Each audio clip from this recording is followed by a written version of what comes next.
This episode is sponsored by State Farm. Choices are great, like with your podcasts. You get to choose what you want to listen to. And State Farm believes insurance should work the same way. That's why the State Farm Personal Price Plan helps you get the coverage you want at an affordable price and a policy that helps cover what you value most. Like a good neighbor, State Farm is there. Call or go to statefarm.com today to create your State Farm Personal Price Plan. Prices vary by state. Options selected by customer. Availability and eligibility may vary. Reese's peanut butter cups are the greatest, but let me play devil's advocate here. Let's see. So, no, that's a good thing. That's definitely not a problem. Reese's, you did it. You stumped this charming devil.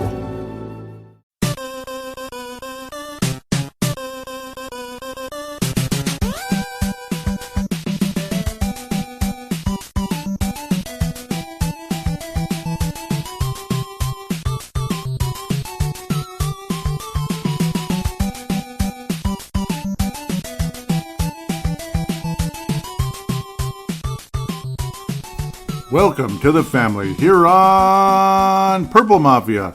I am your host, Paladino Joey, or Joey Awajan. Purple Mafia is available on Apple Podcasts, Google Podcasts, PodMN, iHeartRadio, TuneIn Radio, Spotify, Stitcher, Double Twist, thank you always, and of course Amazon Music. Thank you always for downloading and listening to this show. Little unorthodox today. Of course, not recorded right after the game. It's just the way it goes. Tight schedule. Recording a little bit of this late on Sunday night. We'll see how far I get. But, of course, the show will not be released until Monday morning. Kansas City versus Denver just concluded. So, basically, all of the games for Sunday have officially concluded. Still got a couple of Monday night football games coming up during tomorrow, of course. You got Monday afternoon and Monday night. Interesting. Monday afternoon football.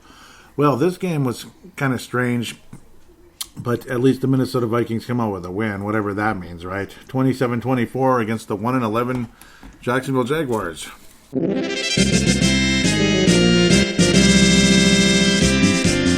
Yeah, and not a single player was really celebrating when the Vikings won the game because it was just so ugly. It was so stupid. It was stupid. It was just a stupid game, like stupid. But the Vikings won. Yeah, we're 6-6, and we get to play the Tampa Bay Buccaneers next week against a guy in Tom Brady the Vikings have never defeated, ever.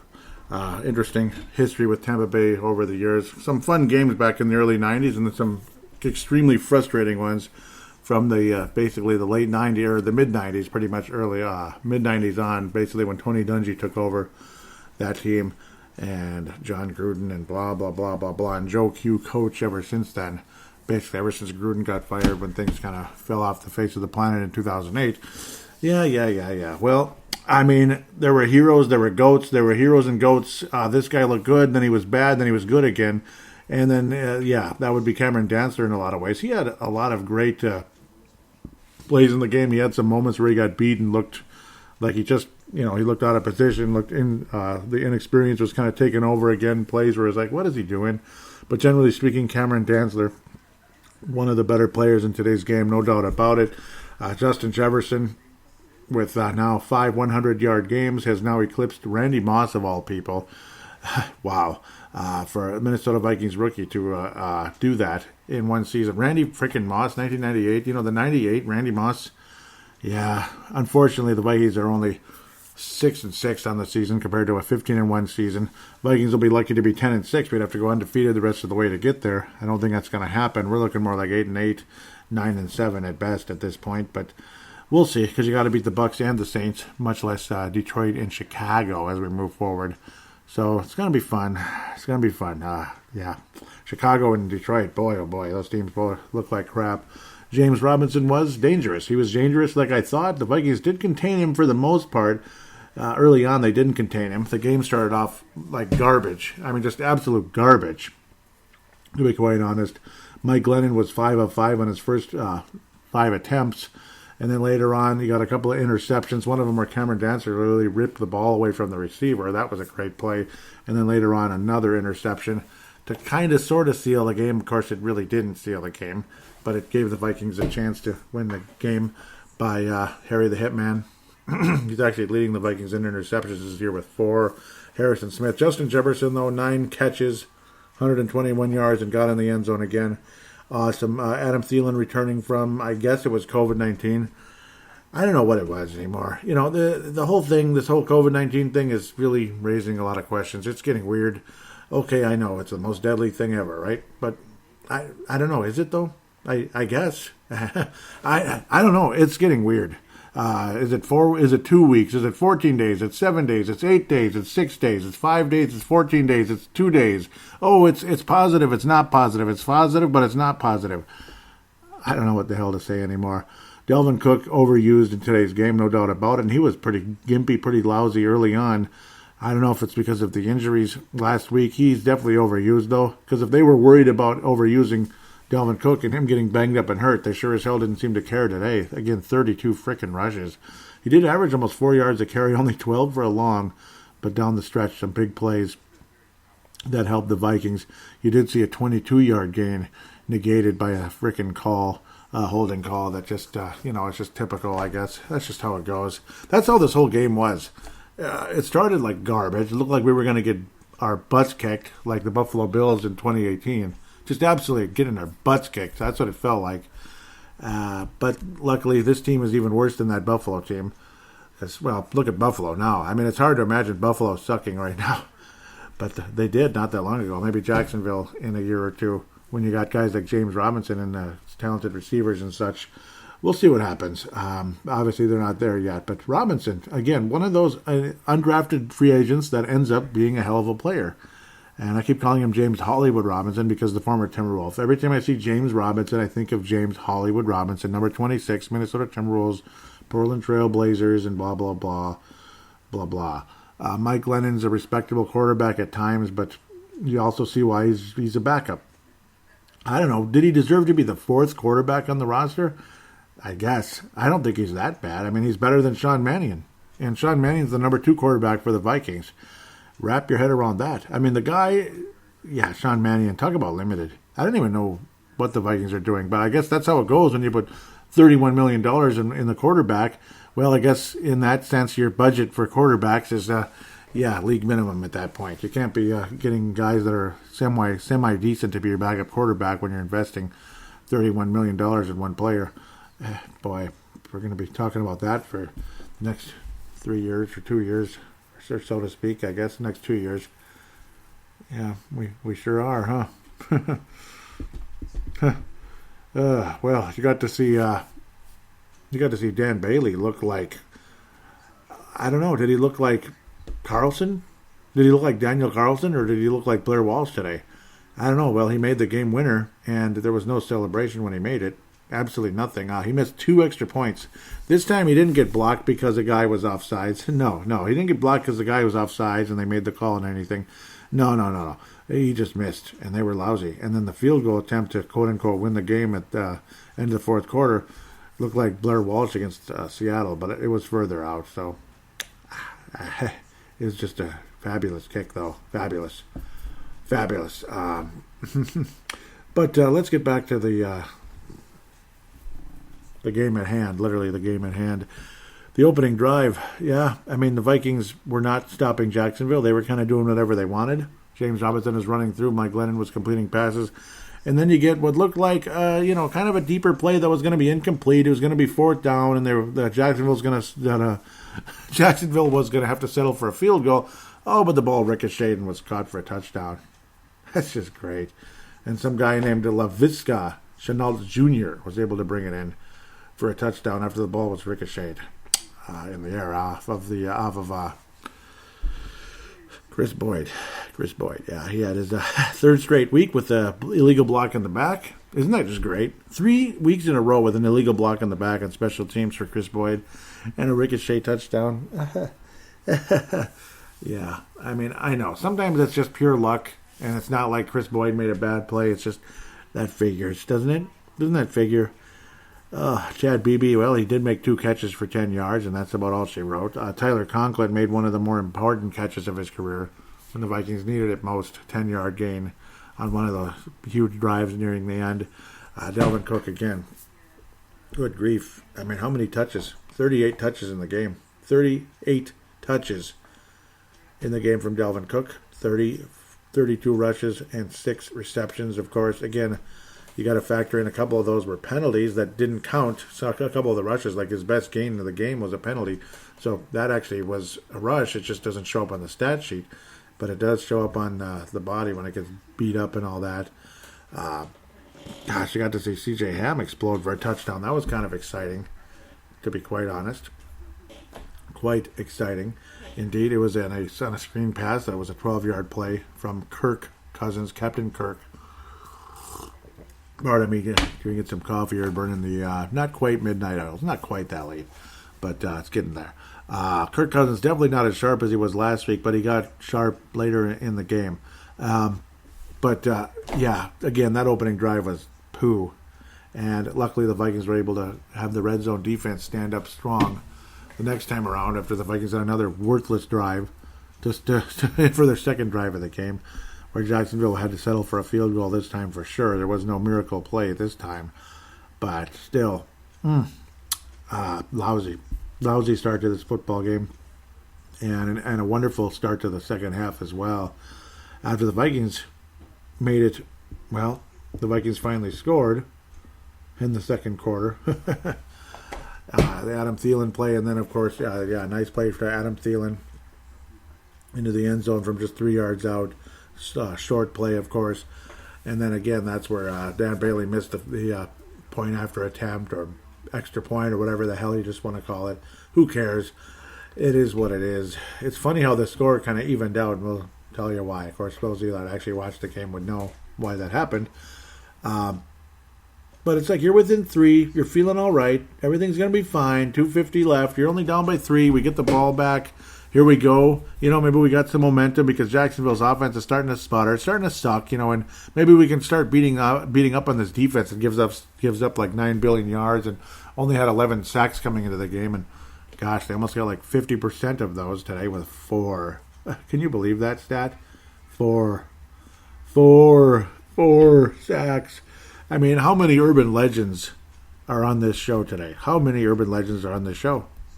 For one, how do you make an 1-11 team look like a team that might be, respectable? 8-4, 7-5. Jacksonville looked like a decent team. That's how bad the Vikings were in this game. That's how sloppy we were, offensively and defensively throughout most of the game.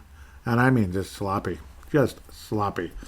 Again, you give up 4 sacks against a team that has had 11 sacks the entire season. Home games don't mean jack crap anymore, by the way, and obviously there's a reason for that. But still, you'd think the confines of your home stadium would be better. I guess. I don't know. They just weren't, and it didn't matter for a hill of beans. And then the 2 extra point attempts. The 2 extra point attempts that were missed. The ricochet touchdown, that didn't make any sense. I mean, that's 3 urban legends right there. And the 4th is, let's just say, how many times has Kirk Cousins either, like, you're in a situation when maybe you have a tiny bit of momentum or something, or, it's happened multiple times to open the half this year already. But, I mean, just in general, you just open the half.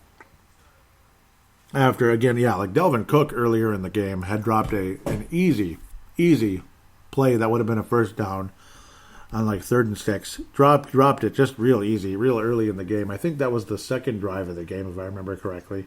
I was like, he just dropped it. He was wide open. He would have gotten another 6 yards at least. The old yak, yards after catch. And then he struggles. And then on this play, he's not really even looking. I don't know, but it looked more like it was more Kirk Cousins' fault. But, of course, I'm sure Kirk would tell you he has to check the film because that's Kirk Cousins' style. He throws it right into the linebacker of Jacksonville's hands, and you get a pick 6 to open up the second half. When you're only down by 3, you're down by, 10. Isn't that just terrific? Oh, my God! Absolutely fantastic. I mean, it's a pick 6. It's just part of the game, It's part of the game, everybody makes mistakes. It's okay. We'll just have to check the film. No, maybe it wasn't really Kirk's fault to check the film. That's all. That's all we got to say about that. Just check the film. Oh, and Britton Colquitt had a touchback. That's another urban legend. I mean, this game is nothing but urban legends. The whole game itself was an urban legend. How many stupid penalties, how many sloppy plays can you make in one game? One single game. both teams. Because Jacksonville looks, as much as we made them look good, they still look bad. They still look like idiots. Joe Schobert was officially the guy with the pick six, 43 yards down the field. Chase McLaughlin with the extra point. He also had a pretty significant miss earlier in the game as well. I don't know, just what a mess. What an absolute freaking mess of a game this was. Yeah, Chase McLaughlin, pretty nasty miss as well, which was okay. And he missed an extra point. 3 missed extra points in the game. I mean, it's just 2 kickers that look like they belong on a 1-11 team. Oh boy. Well, we didn't fumble a kickoff or a punt. That's good. But Delvin Cook also fumbled in the game as well, on a play that was his fault, just like the Adrian to Favre to Adrian type of goal line play, similar with Cook and Cousins. Just put the ball on the ground like he just wanted to do. Cook was not real good today. His numbers were high because they just kept giving him the ball down the stretch because we didn't have a whole lot of faith in Dan Bailey, which was really kind of funny. It's like, screw it, we're only 5 yards out. Screw it, give the ball to Delvin Cook again. Let's just end it this way instead. Okay, fine, give Bailey the ball. Hell with it. And then he finally made it and the Vikings won. But, yeah, that was the only field goal. Or no, that was the second field goal they made in the game. Overall, just lousy, though. Just lousy. Lousy to say the least. Took forever for the Vikings to get a sack in the game as well. Hercules Mata Alpha and Harrison Smith sharing one, and Odenigbo finally getting his first. What happened? Last year he had a ton, and this year we needed him. What happened to Odenigbo this year? And isn't that just always how it goes? Whenever you don't, a guy's like a total shock, a total surprise after he was kind of on the verge of being like a guy that's like, I don't know, he may never make it in the NFL, ends up having a really strong second half of the season. And then you need him next year because, well, Everson Griffin's gone. No Daniil Hunter. Yannick Ngakoue we gave up on after about 5 games. So you're ready for Odenigbo to get going, and he doesn't get going. He just doesn't. Todd Davis with 11 tackles. Nice job, actually. Spot starter because the other Urban Legend, the 19th Urban Legend of the game, was the very first one.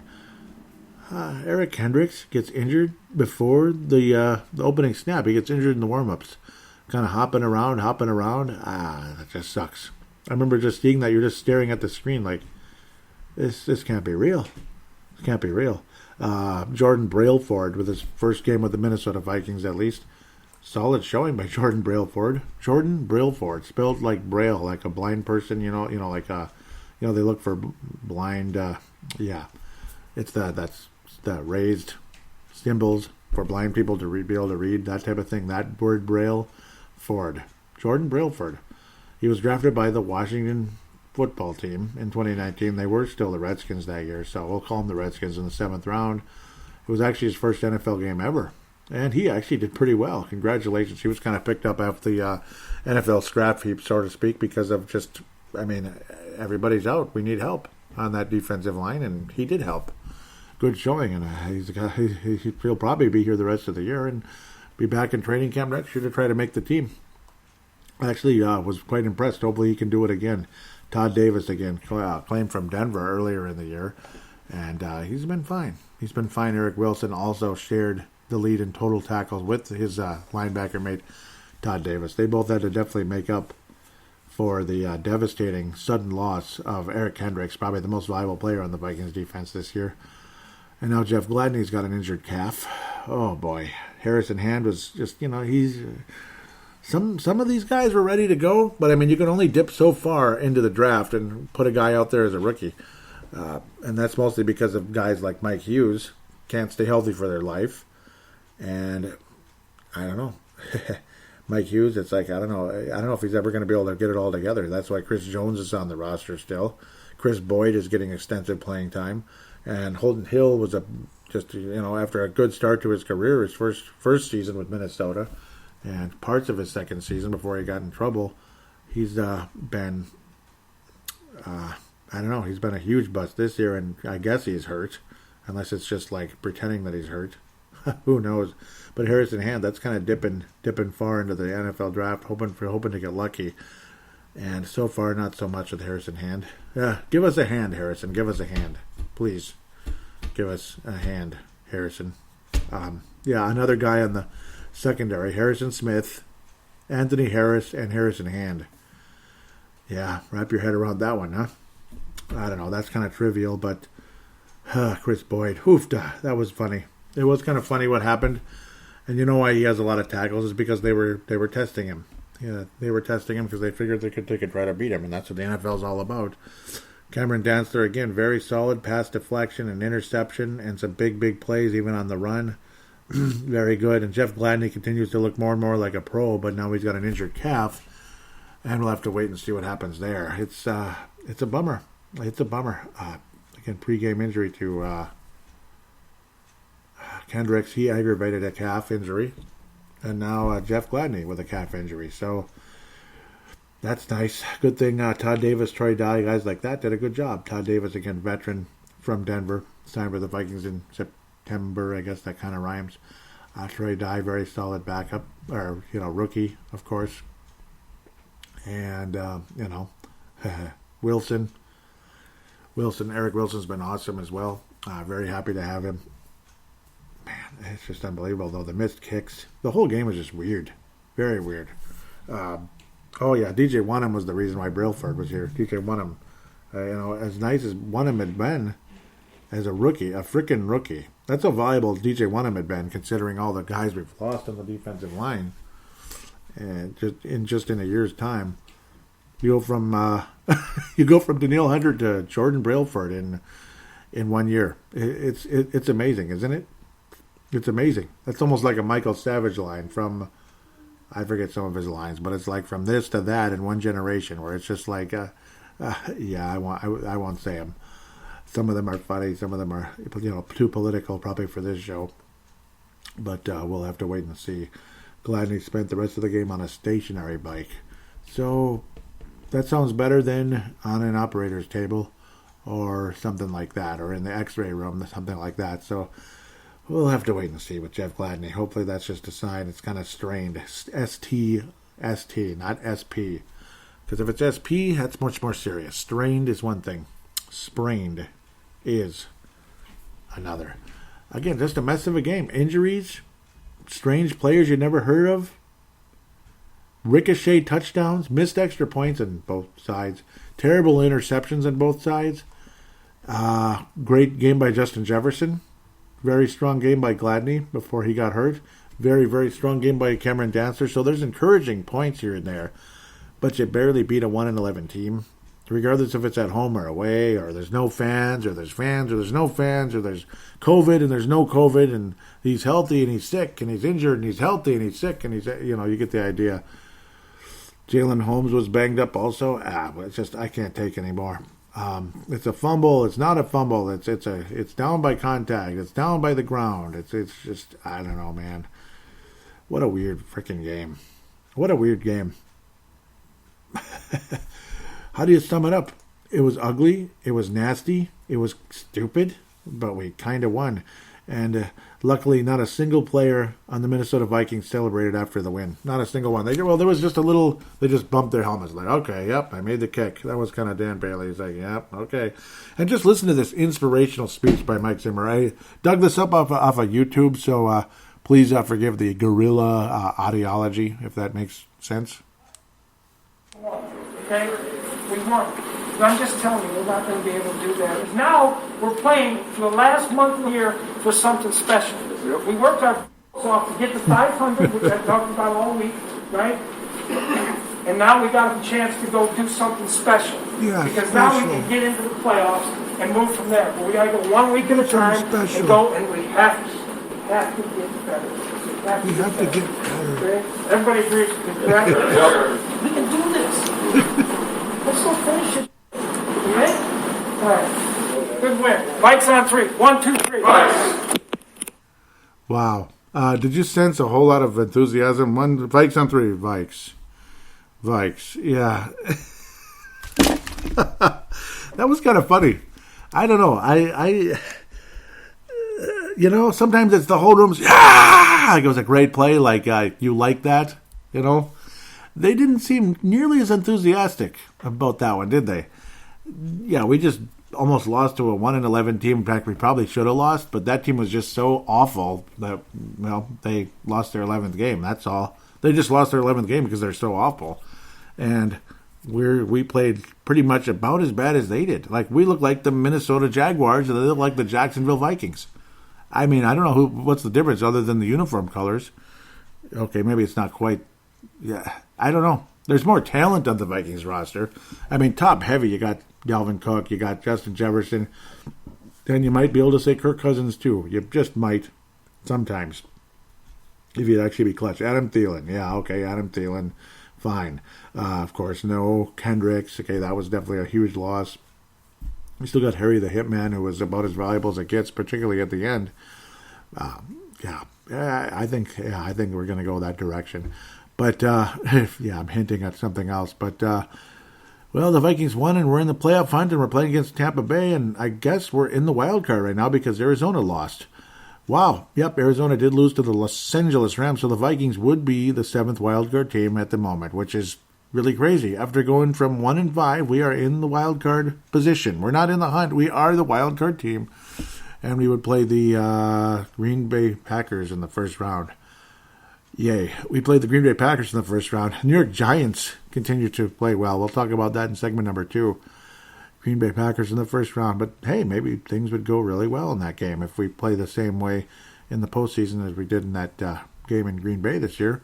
But somehow I'm not super confident it would go as positively. Oh, I think we know who's going to win the NFC East now. I think it's becoming obvious, which is kind of funny considering how pathetic that team has been until the last couple of weeks. With that said, the Fran Tarkenton Award, this is longer than I expected, but I guess I shouldn't be surprised because this was a weird game, and I probably left out about 19 other things. But, I mean, I don't know, do you really want to talk for 2 hours about a game versus the bleeping Jaguars? That was awful. Do you really want to go on that long? Fran Tarkenton Award for this show is going to go to Harrison Smith, and I guess he'll share it with Cam Dantzler. It probably should just flat out go to Harrison Smith. Okay, honorable mention to Cam Dantzler. Harrison Smith's going to get it. The only guy who I'd consider offensively is definitely Justin Jefferson. He was spectacular. Once again, it's not his fault if there were some weird plays here and there. He made plays that he needed to make. He was spectacular, and he is an all-time great already as an NFL rookie. And it's weird because the Vikings have had such an up and down, all over the place kind of season. And he's not as spectacular, like, oh my God, 70-yard touchdown, just hurl the ball up and away he goes like Randy Moss. But he's also way better than some of you out there might get pissed off when I say this, but most of you probably won't. Percy Harvin. As spectacular as everybody thought Percy Harvin was, and he was Rookie of the Year back in 2009 and all that, he was just an amazing player. Nah, he's not on the same level as Justin Jefferson. I'm sorry. Justin Jefferson's well beyond Percy Harvin, and I'm glad. I'm glad he has the numbers to back that up already. 500-yard games already, more than Randy Moss, which is weird. That doesn't sound right, does it? That doesn't make a whole lot of sense. Maybe it's at this point in the season. It doesn't make sense to me, actually. But he did reach the 1,000-yard mark already, which is just absolutely spectacular. We're very fortunate. Thank God we got him. Thank God we got him. We didn't bleep it up this time, like when the Vikings had to trade Randy Moss away because he wanted to leave, just like Stephon Diggs wanted to leave. And we got Troy effing Williamson, who I don't know if he had 100 yards for the Vikings total. Okay, I'm just kidding. He had like 300 or 400 yard seasons here and there. But, he had about 100 drops, too. He couldn't even keep up with Brad Johnson's arm. That's how fast he was, because he was so fast. That was like the number one thing you heard about him in the draft. Brad Johnson overthrew him. That's all you got to know. Brad Johnson overthrew him. 38-year-old Brad Johnson, by the way, if I'm remembering correctly. Really old version of him. 36, 38, whatever. Mid to late 30s at the very least, and way past his prime. And, well, we got Justin Jefferson for Diggs. I mean, that's pretty good. That's pretty good. So, feeling a lot better about that one compared to the one 15 years ago where the Vikings shot themselves in the foot with a torpedo. Not with a bullet, but a torpedo. It was bad. So, the Christian Ponder Memorial now, 19 minutes later, I'm getting to that one. Oh, boy. I don't know. Is it Chris Boyd? No, it's Dan Bailey. He was awful. Dan Bailey, I hope this was just a weird day and he's going to shake it off and we're going to go forward, but this was Blair Walsh level. I mean, this was Blair Walsh-esque. I didn't think he would ever have a game like this. The calm, cool, steady kicker of the Vikings, and he looked like he looked like garbage. It was weird to watch, man. It's got to be Bailey, just because, I mean, it could have cost us the game. It could have. You can blame a lot of people in this one, and you can go to the whole damn team with some of the frustrating moments.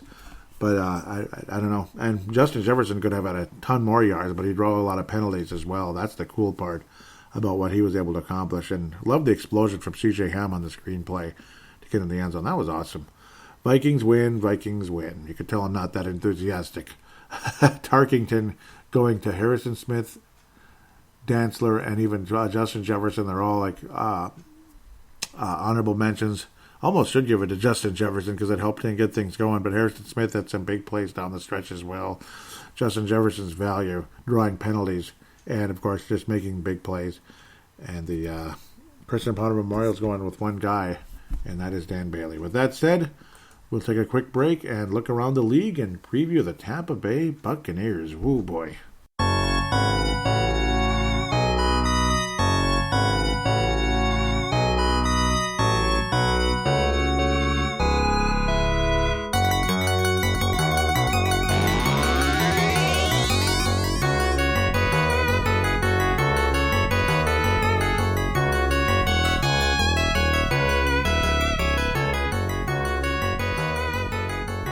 And we are back here on Purple Mafia, segment number 2, looking around the league, NFC North, and previewing the Tampa Bay Buccaneers. Yikes.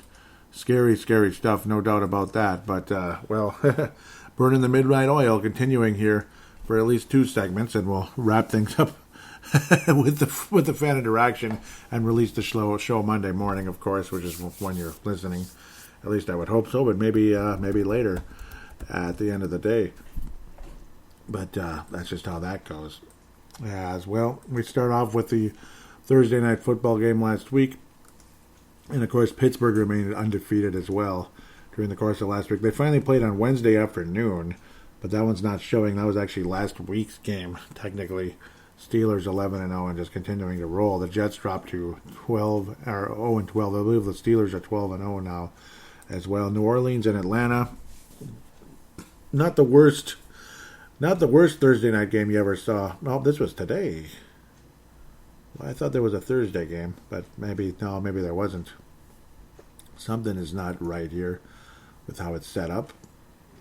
Well, let's just keep going. Regardless of when they played, New Orleans, Atlanta, that was today. Didn't seem like it, though. Yeah, I remember it now. New Orleans is now 10-2. They are way up there at the top of the NFC. They will hold the first round bye if they keep this up, and they beat a 4-8 Atlanta team, which is nothing special, nothing to brag about. 21-16, not a great game. No Drew Brees or anything. You'd think in the past, Taysom Hill versus Matt Ryan, it's going to be a blowout for Atlanta, an absolute blowout, right? Well, it wasn't. Atlanta didn't muster a whole lot, and Matt Ryan's numbers just continue to be meh, and he's getting paid a lot of money as well. He's the Kirk Cousins of Atlanta, I guess. Of course, that would piss a lot of people off. Taysom Hill was extremely efficient in the game. He did throw for 2 touchdown passes. At least he threw for more than 39 yards, unlike last week. Pardon the noise. Alvin Kamara was outstanding once again. 6 yards a carry, 88 total yards. Taysom Hill also rushed the ball 14 times for 83 total yards, but he did lose the ball on a fumble. Good for him, I guess. It does help when you have Michael Thomas to throw the ball to, and Tre'Quan Smith doesn't hurt either, and Alvin Kamara doesn't hurt as well at times. No Latavius Murray dominance like last week, that's for sure. He way dominated everybody with the running game for the New Orleans Saints with an unbelievable game. If you were excited to put him in the fantasy lineup this week as like your 3rd or 4th running back, well, you wound up with 17 yards, and that's it. That is it, folks. Kind of like Brian Hill. He had basically the same numbers as Brian Hill of Atlanta. Ito Smith led the team in yards, other than, because Todd Gurley's just, I don't know what happened to that guy. He just died, didn't he? Not literally, but figuratively died as an NFL player. Calvin Ridley and Michael Thomas both getting the century mark for their respective teams. Julio Jones 94 yards. I don't think he's the best receiver in the NFL anymore. I mean, it's like the Michael Thomases, the Devontae Adams type of guys, the Justin Jefferson types. Yeah, they're out there. Justin Jefferson's a rising star in the league, and it's official, 100% official. Will Lutz missed a field goal, but he made all 3 of his extra points at least. And Young Ho Koo, with one of the cooler names in the NFL. Sounds like a Shogun warrior in Japan about 500 years ago or something.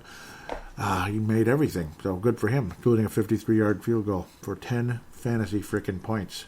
One of those teams you'd probably want to have that guy as your kicker. You know, I haven't played fantasy football in a decade because I just lost interest. It's like I have a show to do, and if I'm just looking at offensive players and ignoring defensive players, I remember when I realized that back then, I was like, wait a minute, I'm only looking at offensive players and completely ignoring defense.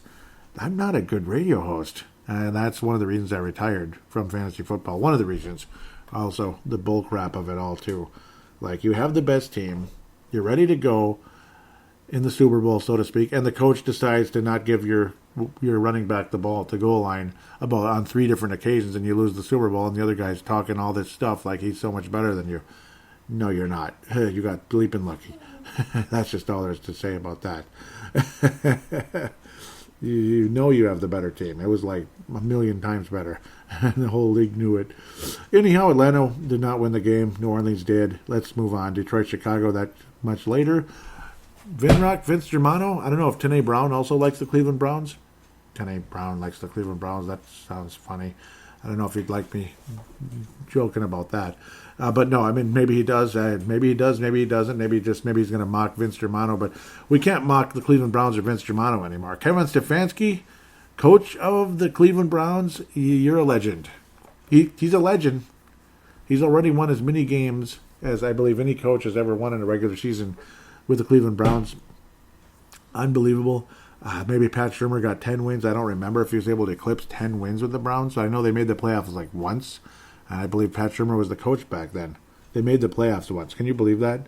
That's insane. Absolutely nuts. Well, Tennessee actually scored 14 points in the fourth quarter and still lost the game. Think about that. Tennessee outscored the Cleveland Browns 28-3 in the second half and still lost the game. That's how far ahead Tennessee was, or Cleveland was. It's actually kind of sad that they gave up that much of a lead, but they still won the game after that spectacular second quarter, 28 points. That is a 38-7 lead at half. Don't be like don't be like the Houston Oilers against the Buffalo Bills back in the 92 playoffs now, Cleveland. Be careful. But they still won the game, and that's what matters. Baker Mayfield, almost perfect, didn't get a turnover in the game. Jarvis Landry he completed a 6-yard play. That's great. 334 yards for Baker, 4 touchdowns. About as good a game as you'll ever get out of the guy. Looked like a number 1 pick in the draft in this game. Cleveland, well, they did with Derrick Henry what they needed to. They kept him to only 4 yards a carry, which in a lot of times would be decent. But, of course, they weren't going to run the ball a whole lot in a game where they're trailing 38-7, were they?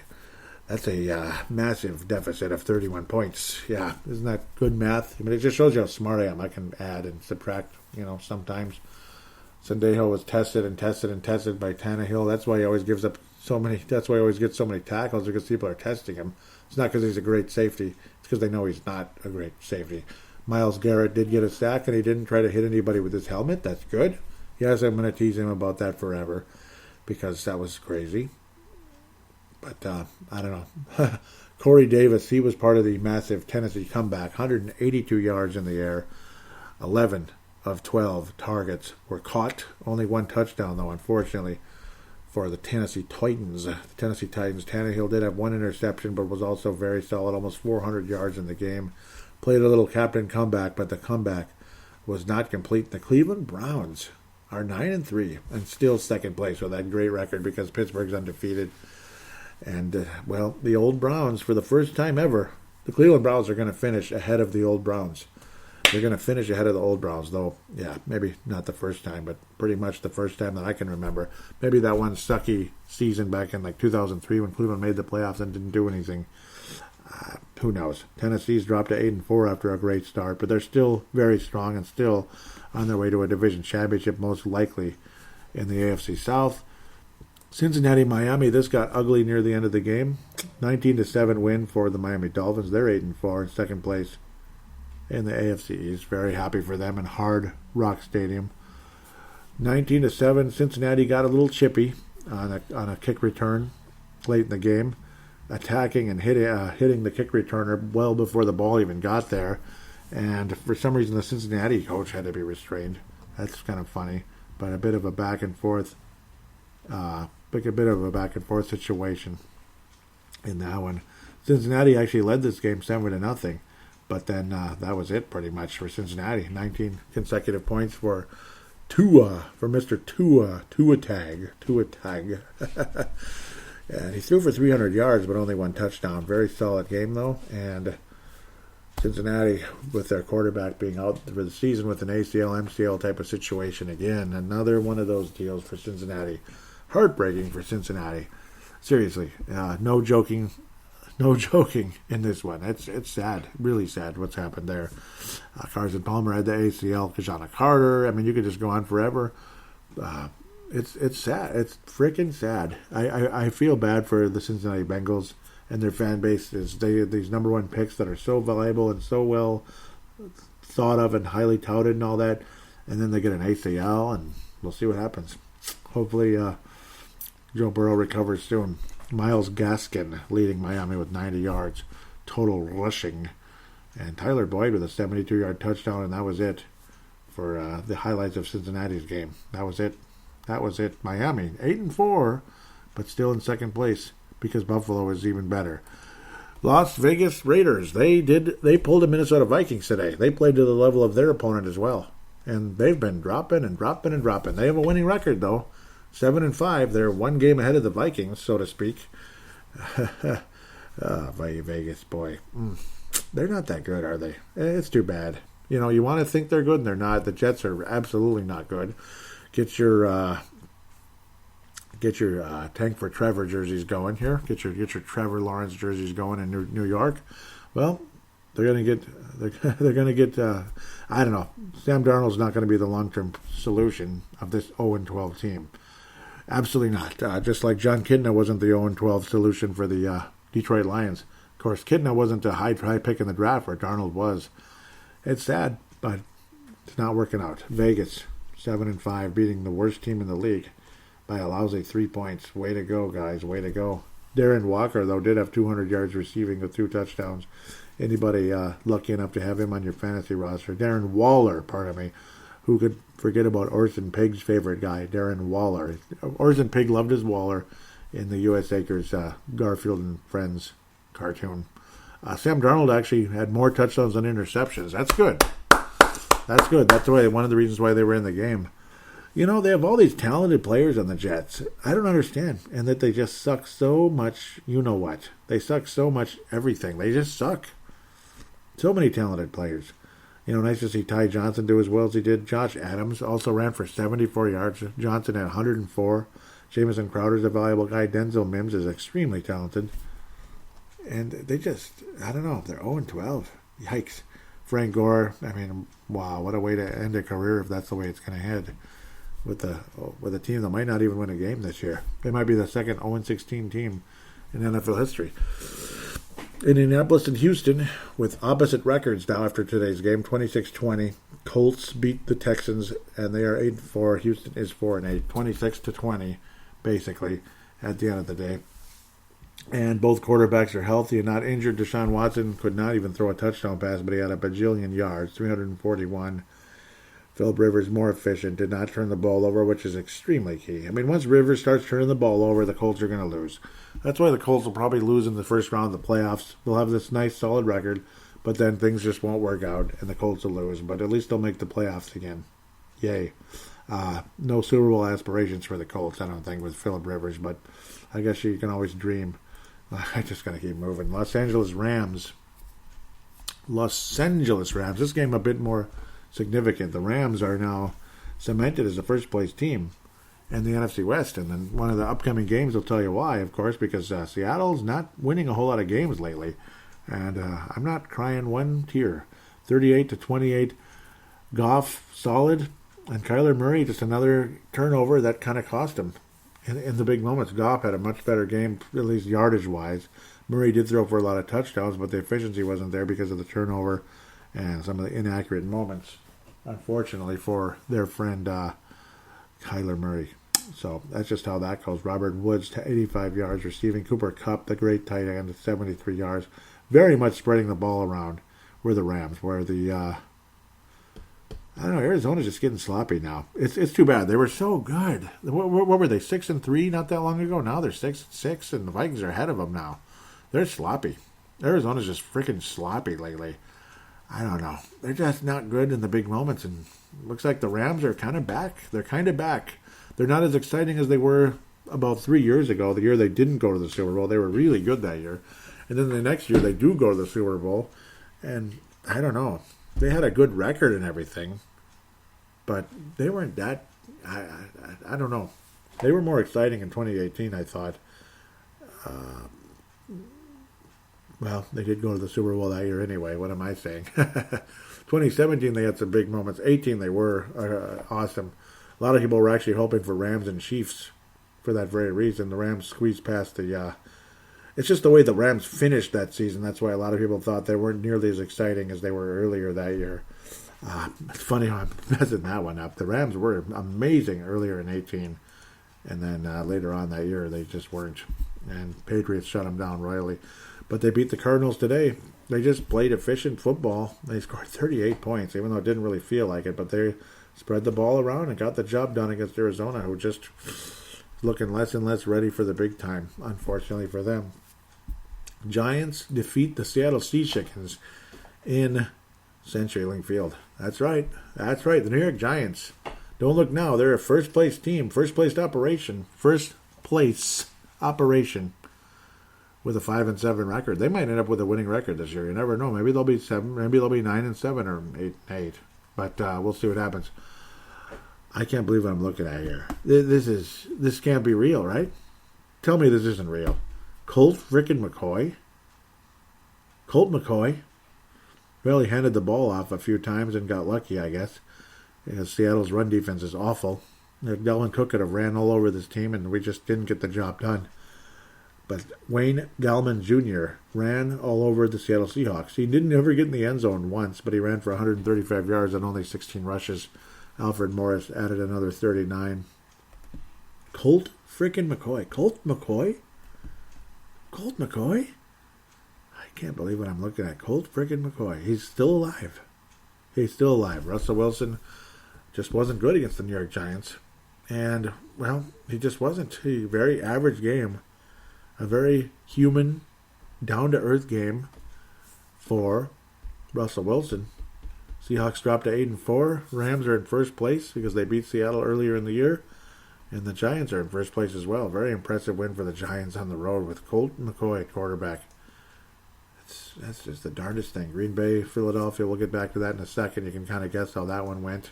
Big shocker. That's why the Giants are going to win that division outright. So Redskins, Philadelphia, and Dallas, they're not going to beat the Giants. The Giants are going to win the division. Isn't that the funniest thing you ever heard? I bet nobody expected that. What the hell's up with the Patriots? They're all over the place, aren't they? And the Chargers are awful now. They're one of the worst teams in the league, and they have a nice quarterback of the future, but they're not winning crap this year. 3-9 now. The Patriots are 6-6, just like the Vikings. 45-0. 45-0. And Cam Newton threw for 69 yards. That's right. Cam Newton threw for 69 yards. He ran for 2 touchdowns. We're happy for him. Somehow he managed a touchdown, and so did Jared Stidham. He threw for a touchdown, and basically a perfect quarterback rating, 61 yards and a touchdown. It wasn't quite perfect, 149.3. It's like it's usually 159.3 for the perfect rating. I don't know. This is a weird game. I mean, 45 points with Cam Newton throwing for 69 yards in the game. Well, it's like, let's just run the ball and say hell with it. And that's kind of a lot of what happened. And the Chargers couldn't tackle their mom. I mean, you look at what's happening in front of you. They couldn't tackle their mom in this game. And that's what happens. And then the Patriots had some good defense and forced Justin Herbert into mistakes. And That's just all there's to say. 45-0. What the hell? What the hell is that? That's kind of funny. 45-0.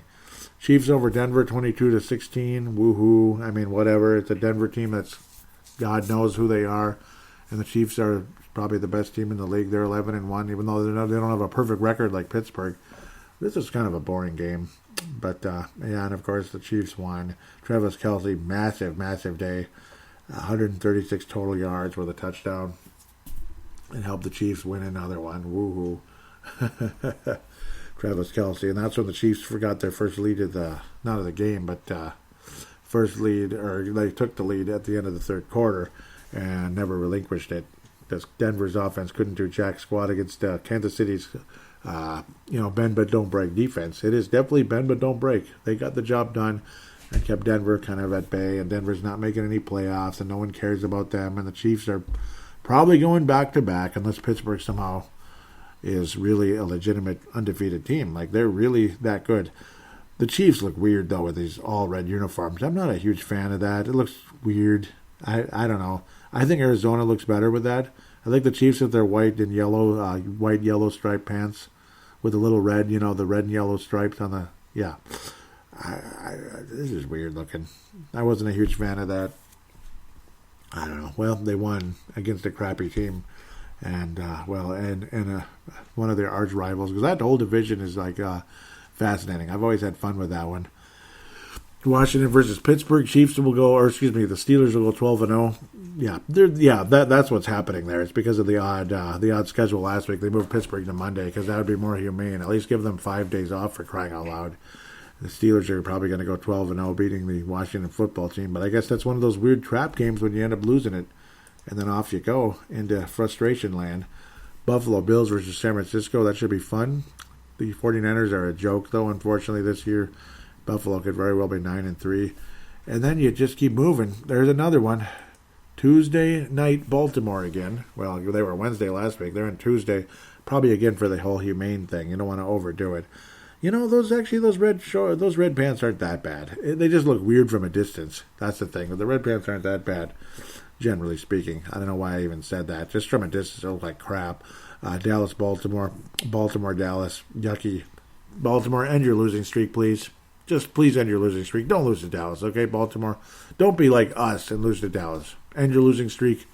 You don't want to be. You don't want to be like us, okay? That's all I got to say about that. Let's keep moving. Babble. Let's end that. Detroit, Chicago. Oof, da. Woo, yee. Chicago can't even beat Detroit now. Remember how tough it was for the Vikings to beat Chicago in Soldier Field? Wow. And you think Detroit would have a hard time there once in a while? Well, Mitchell Trubisky's the quarterback again. He actually wasn't the reason why they lost, though. He didn't turn the ball over. He had a pretty efficient quarterback rating and everything.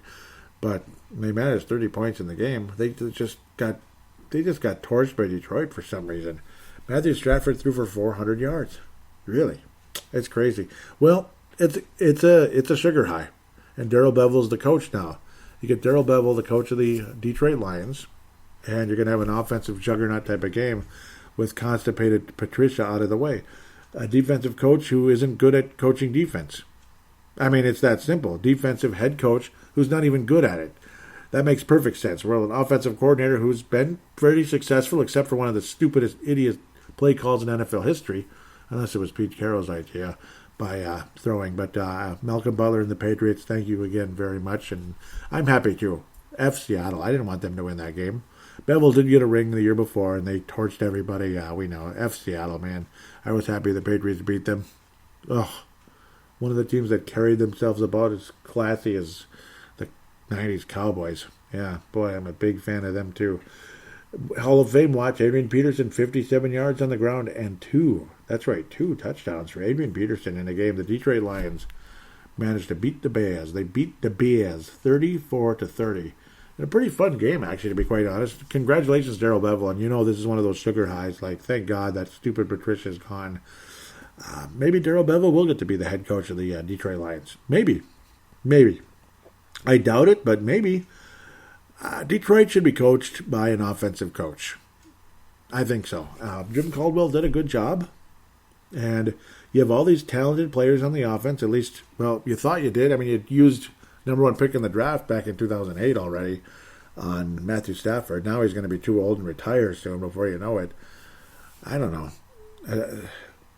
They were okay for a little while with Jim Schwartz. They were okay, but it didn't last forever. I mean, they were a tough defensive team, let's be fair, with Jim Schwartz, but they stayed good even with Caldwell. Where they had a great offense and the defense was still good. And then Patricia comes in and it's like they're the laughingstock of the league pretty much. Like they didn't know how to play, basically. They just find a way to lose games, did the Detroit Lions. They were down by 10 in the game, but made a comeback. It made things quite interesting. They were down by 10 multiple occasions, 16-6 and 23-13. They were down 9-0. Detroit, again, nice gutsy effort. And Adrian Peterson with the game-winning touchdown. How about that? With a minute 37. 5 yards up the middle there. That's pretty cool. Pretty cool to see Adrian Peterson get the done. Detroit is now 5-7. That's actually not even that bad. That's funny, but this was after finally firing Mr. Matt Patricia after getting destroyed by the Texans on Thanksgiving Day. So Detroit fans were thankful that Matt Patricia and Quinn were no longer coach and general manager of the Detroit Lions. Congratulations, Detroit. As just maybe, they might be dangerous again someday. Chicago drops to 5-7, pardon me. And boy, oh boy, I guess they're still considered third for some reason, even though after they lost to Detroit. But maybe they beat Detroit earlier in the year. That's the only way they could be still ahead of the Detroit Lions. Packers all over Philadelphia, 30-16, and maybe Carson Wentz is already going to be a thing of the past. Jalen Hurts takes over, and he was adequate. 109 yards, a touchdown, and an interception. Carson Wentz was just awful. Nothing really to say there. Rodgers was, outstanding again. About 300 yards, 3 touchdowns, no turnovers, 130 quarterback rating. Aaron Jones ran all over the Eagles like it was nothing. 130 yards, averaged 9 yards a carry because of the 77-yard scamper. Devontae Adams, absolutely crazy good. 121 yards, 2 touchdowns. If the Packers could be consistent, they could go to the Super Bowl. But their defense is just all over the place. They have, Zadarius Smith had a sack and a half. If he can get loose and be a factor, they could go to the Super Bowl. Unfortunately, I don't think they're going to make it. Unfortunately for them. I don't think Viking fans are going to be crying 1 ounce if the Packers blow it and lose in the first round to Minnesota or something. Because that's who we would be playing right now.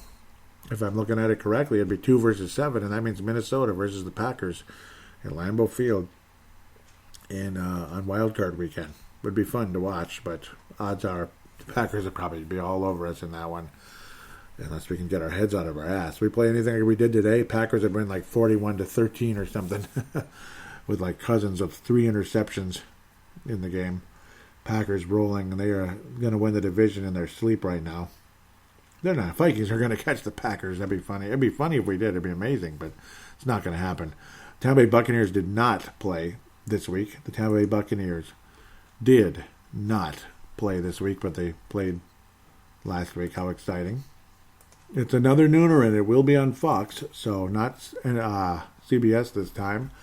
Tampa Bay Buccaneers are only 1 game ahead of the Vikings at 7-5, but don't forget, Tom Brady is undefeated versus the Minnesota Vikings. So let's just put that into perspective for a minute here. So far, Tom Brady is 5-0, and remember last time was it back in 2018 when the New England Patriots were just starting to get things rolling in the right direction again. This is when DiFilippo got fired, if I remember correctly. Yes, he did. He got fired after this game. It was a Sunday second half type of game. It was second half of a Sunday afternoon type of game.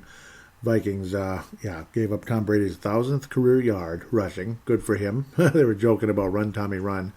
It's amazing, though, when you look at Tom Brady's career numbers against certain teams. Chiefs, he's only 5-5, but he's beaten them both times in the playoffs. Very impressive. Very, very impressive. Never played against the Patriots, of course. But some of the numbers are just insane. Undefeated, only 5-0 versus us, because we don't play them very often. Colts, he was 11-3, and I remember he lost the AFC title game in 2006. That's why they were 4-1. Otherwise, they embarrassed Peyton Manning on multiple occasions. The one that's the most amazing, though, even though he's not undefeated, Divisional record, good or bad, however good or bad they were, Buffalo Bills, 32-3. That is freaking crazy. 32-3 versus the Buffalo Bills. Doesn't that just blow your mind? 32-3. This is the NFL. This isn't the NBA or something.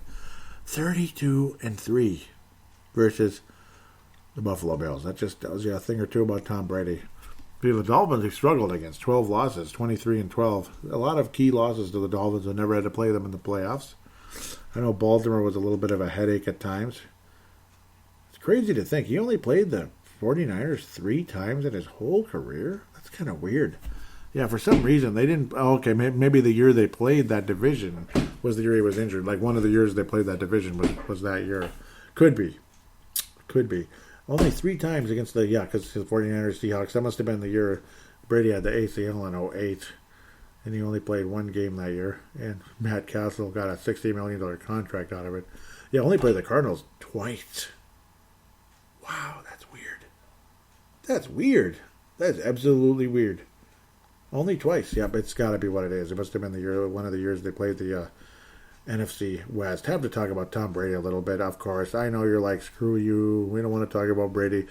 Yeah, well, I'll talk about him a little bit, okay? Once in a while, if that's humanly possible. But, well, I mean, it kind of is what it is. You know, we've never beaten them. Let's look at the Bucks historically. It's been a long history. The Buccaneers started in the mid-'70s. Minnesota Vikings 33-22-0 against the Bucks. We were in the same division for an extended period back in the NFC Central days. Vikings opened up with a 9-3 win over the Bucks in 1977. I believe, what's his name, Fran Tarkington. I don't remember if he was healthy or not for this one. There's no box score, so forget it. 78, Tarkington did play that year and we lost. 16-10, 1978. Yeah, we were definitely in the same division because it was home, away, home, and away, home, and away. We were in the same division forever back in the 70s. Back in the good old days. Vikings won 24-7 in 1978 after losing earlier in the year. So both of the road teams won that year. Vikings had some good stretches. We'd lose here and there. He lost in 79 when I was about 3 months old. 3 months old, basically to the day. October 28th. You just need one more day, and then I was a 3-month-old. Vikings win by 1 point, so thank you for my 3-month birthday present there, I guess. Vikings beat the Patriots, yeah. Can't imagine why I'm thinking about the Patriots right now, right? Can't imagine. Well, the Vikings ended up winning 6 out of 7 in that little stretch there. Nothing too crazy or too exciting because I don't think either team was all that spectacular back then in the early 80s. Great era, though, for a lot of things. We lost to the Bucks in 83, 17-12, and then 84, of course, one of our 13 losses to a not-too-good Tampa Bay team, I'm sure, 35-31, on October the 7th of that year. And we actually beat the Bucks, one of our 3 wins, November the 4th. Good job, Les Steckel, getting one of your wins against the Bucks. A couple of close games that year, though. Bud Grant and co. swept the Bucks. Good for him in 85. Good for you, Bud Grant. One final hurrah. 5 wins in a row for the Vikings, including a 45-13 demolition. And very talented 1986 Vikings team that a lot of people thought could have been Super Bowl bound if Tommy Kramer didn't get injured. But isn't that just Minnesota history? Isn't that just the history of Minnesota sports? Vikings ended up winning 10 out of 11 games from November 4th, 1984 until November 12th, 1989. 10-1 during that stretch. Then you lost in 1990. So you start off the 90s about the same way as I felt about the 90s compared to the 80s. You lose in overtime, and then you lose again. You get swept in 1990. Frustrating Viking team. The Vikings did not start out the 90s very well, did they? And then things got a little more interesting for a little while. 5-0 stretch for Minnesota, the early Denny Green years. Of course, Bernsey would sweep the Bucks in 91. Good for him on his way out. Unfortunately for Bernsey, 5 wins in a row again for the Vikings versus the Bucks. That's the 3rd time the Vikings had a 5-game win streak. 92, a couple of huge, exciting wins for Minnesota back in 92. The one in the Metrodome was fun. It was like the 3rd game of the season. I believe the Vikings started out the year 3-0. Very exciting win. And the Bucks had started out the year 2-0, if I remember correctly. Bucks were pretty decent for a little while, and that kind of started the Bucks on a downward spiral. 35-7 demolition of the Bucks on November the 8th. I still remember that very well. The fans were taunting that team a bit. We kind of stopped scoring. I think it was 28-0, and the fans were kind of mocking that club. Sarcastic applause, making fun, like, yay! It was kind of funny. I've never seen that before, where it was literally sarcastic applause. Vikings end up sweeping the Bucks in '93 also. Dennis Green started off his career 4-0 versus the Bucks. And then, was he 4-0? No, he was 3-0 versus the Bucks. '93, I forgot about that one. That one was pretty crappy. November 21st, 1993. I remember that being a very devastating loss. '94, Vikings were all over the Bucks again. Another butt-kicking game. And then there was the Eric Gulliford game in '94. I remember being just absolutely irate. The Vikings had the Bucks beat. They had the Bucks beat. They had the Bucks beat. And then they just choked it away. Or was Eric Gulliford won '95? It was both games. Nope, this was a home game. Eric Gulliford fumbles the kickoff late in the game when the Vikings had a shot. We ended up fumbling. Yeah, it was going into overtime, and the Bucks kicked the field goal and won the game. That's basically what happened, if I remember correctly. Eric Gulliford was the kick returner back in those days, if I remember correctly. That had to be the play. Of course, unfortunately, they don't have play-by-play in these old box scores. Yep, Craig Erickson, man. Remember him as the quarterback? That was before Trent Dilfer, apparently. God. I think, yeah, Dilfer was already there. He just wasn't in the game for some reason. Craig Erickson, God. Yep, they don't really... where's there? Yep, Eric Gulliford. They don't show the fumble, but there he was. It was a punt, I guess. We must have forced him to punt. And he fumbled the ball. The Vikings end up losing. Great stuff. Yeah, remember Brad Culpepper, the red-headed defensive tackle on the Vikings? Yeah, that's the old days, man. Old days. A couple of devastating overtime losses. Yep, there was the game against Tampa with Tony Dungy as the coach for the first time. Tony Dungy, coach of the Bucks. Vikings had multiple opportunities to win that game.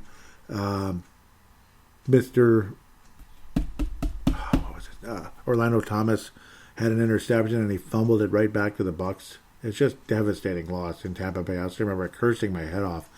It was about this time, 94, 95, these two overtime losses, is when I started developing an unbelievable hatred for the Tampa Bay Buccaneers. They always found a way to bleep up our season. I almost dropped an F-bomb on the show. But they always found a way to F up a promising season for the Vikings. Always found a way. Always, always, always.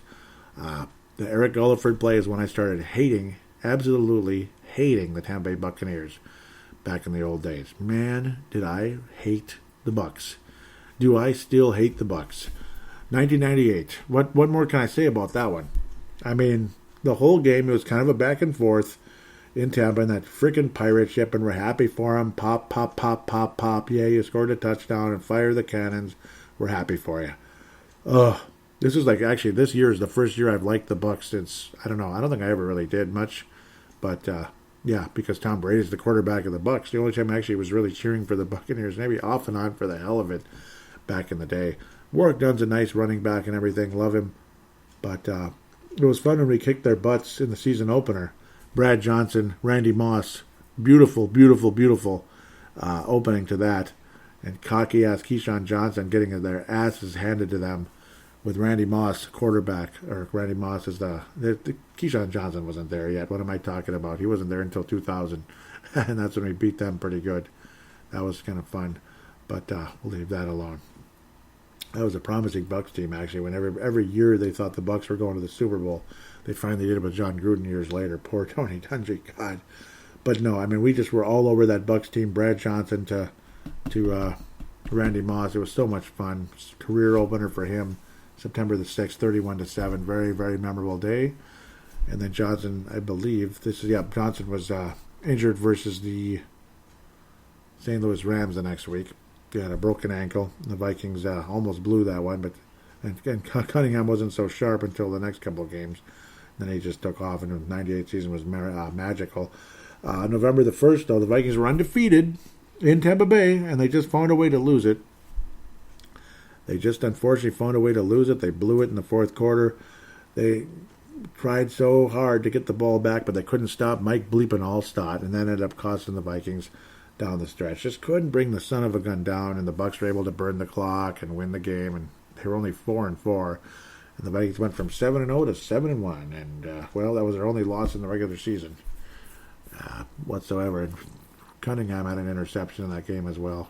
God, Trent Dilfer completed 50% of his passes in the game. 50% of his passes, and Robert Smith couldn't really get a whole lot of anything going. Mike Allstott was just unfrickin' stoppable in that game, and so was Warwick Dunn. Bucks, man, they ran for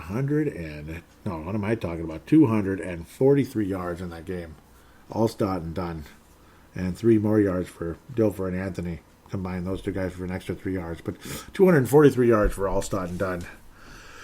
We couldn't stop the run in that frickin' game. Couldn't stop the run. Dunn killed us, and frickin' Allstott just couldn't bring the son of a gun down, and just needed the damn ball back and another chance, and here we go, bombs away, and it just didn't happen. It just wasn't meant to be that day. Jake Reed led the Vikings in receiving yards, and Randy Moss only was able to get 2 catches in the game. I remember him throwing his helmet against the bench. It was his first ever loss ever as an NFL player, starting 7-0, but heartbreaking. Yep, lots of history against this team. Lots of history. Eventually, the division was broken up and changed to the North Division. Tampa Bay was moved to the NFC South. Vikings ended up blowing both games. Dungy and Gruden. No, this is, I believe, when... Gruden didn't take over until 2002, and then they won the Super Bowl right away, beating Gruden's former team. 0-1, Tony Dungy's last game against the Vikings as the Bucs coach, 41-14, just whooped and destroyed the Vikings. Because the 0-1 Vikings were awful. The 2000 Vikings were pretty good, and it was a lot of fun, but we did get crushed by Tampa Bay that year. Oof, that was one of our big time losses, 41-13. I don't remember that one really well. I remember the earlier one being a lot of fun. Keyshawn Johnson, we beat them 30-23. Everybody thought, oh, Johnson to Johnson. Yeah, whatever. Screw your team. Bucs did end up winning the Super Bowl that year, though, in 2002, with Johnny G as the coach. Vikings lost to the Bucs 6 times in a row, and 7 out of 8, and wow. And then there was quite a stretch there. Then it got to be about 3 years between games. 05 Vikings couldn't beat the Bucs either. That was early in that 05 season when things just were not good. Culpepper was turning the ball over like crazy. Might have been the season opener, actually. Terrible game at home versus the Bucs. Frustrating. Again, 6 losses in a row. 08, we couldn't beat the Bucs in 08 either. I can't remember who the heck their quarterback was in 08. Who the heck was the Bucs quarterback that year? I don't even remember. Yeah, Brian Longwell was our kicker, and blah, blah, blah. And that was Jeff Garcia. That's right. Jeff Garcia was the quarterback for a couple of minutes. Gus Surratt was okay. He's okay. But we lost to the Bucs. Whatever. Crappy loss there, 19-13. Tampa Bay Bucs beat the Vikings in 11 as well. Terrible season. I don't even want to think about that one. Stupid ass. And they weren't even a good team that year. But, and then there was Josh Freeman just torched the Vikings in the Dome in 2012. Just absolutely torched us, 36-17. That was Josh Freeman just all over the Vikings. Absolute embarrassment. I remember everybody was excited, like, here come the Vikings now. We're going to be good. Freeman just crushed us. 14 and 17. The Vikings have now a 2-game win streak against the Bucs. 19-13 in 2014, and then 34-17 in 2017 with Case Keenum rolling and getting the Vikings in the better place there. Pretty exciting win that year. So now we play the Tampa Bay Bucs again with Tom Brady.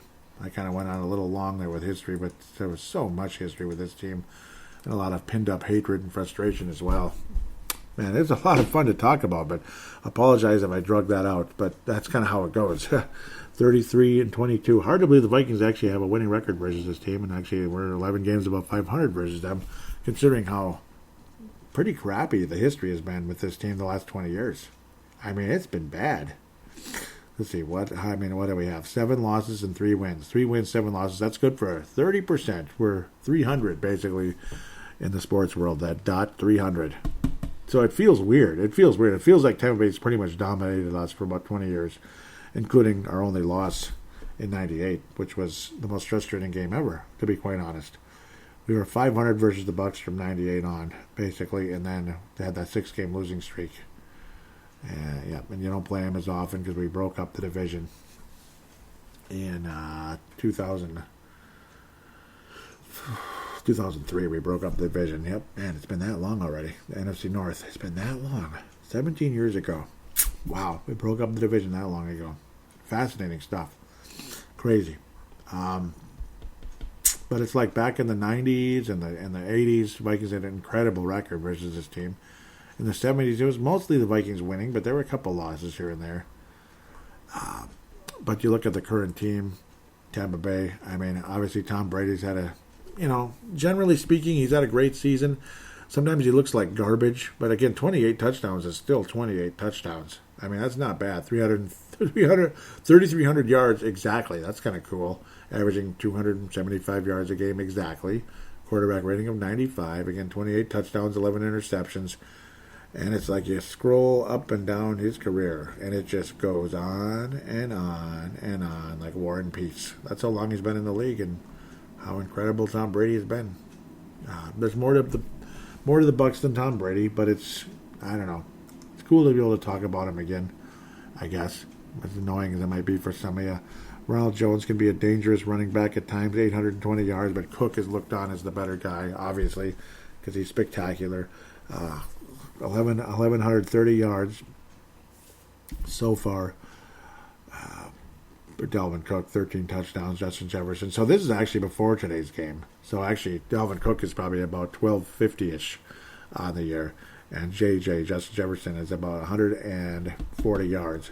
Or, 1,040 yards and 7 touchdowns so far for him. Mike Evans. So, Mike Evans was 613. So, the Tampa Bay Buccaneers numbers are all exact. Kirk Cousins eclipsed the 3,000-yard mark, but he's still a few yards behind Mr. Brady. 12 interceptions and 26 touchdowns now for Cousins. So when you add it all together, Brady's still ahead, and of course Cook and Jefferson are way, way, way ahead. The problem with Tampa Bay that's been damning them this year is that Brady, he has enough of an arm. Obviously, you got to have somewhat of an arm to be as great as he's been. But he is 43, and I'm not sure what the heck is going on because the Patriots' offense was a bit more West Coasty. It was very much more West Coasty. We spread the ball around this and that, and you don't necessarily look for bombs on every other play. Where Tampa Bay, it seems like Bruce Arians looking for Brady to hurl the ball down the field every other play, and I don't think that's good strategy. I mean, Brady's got nice numbers considering that, but obviously you get more interceptions. The ball gets underthrown.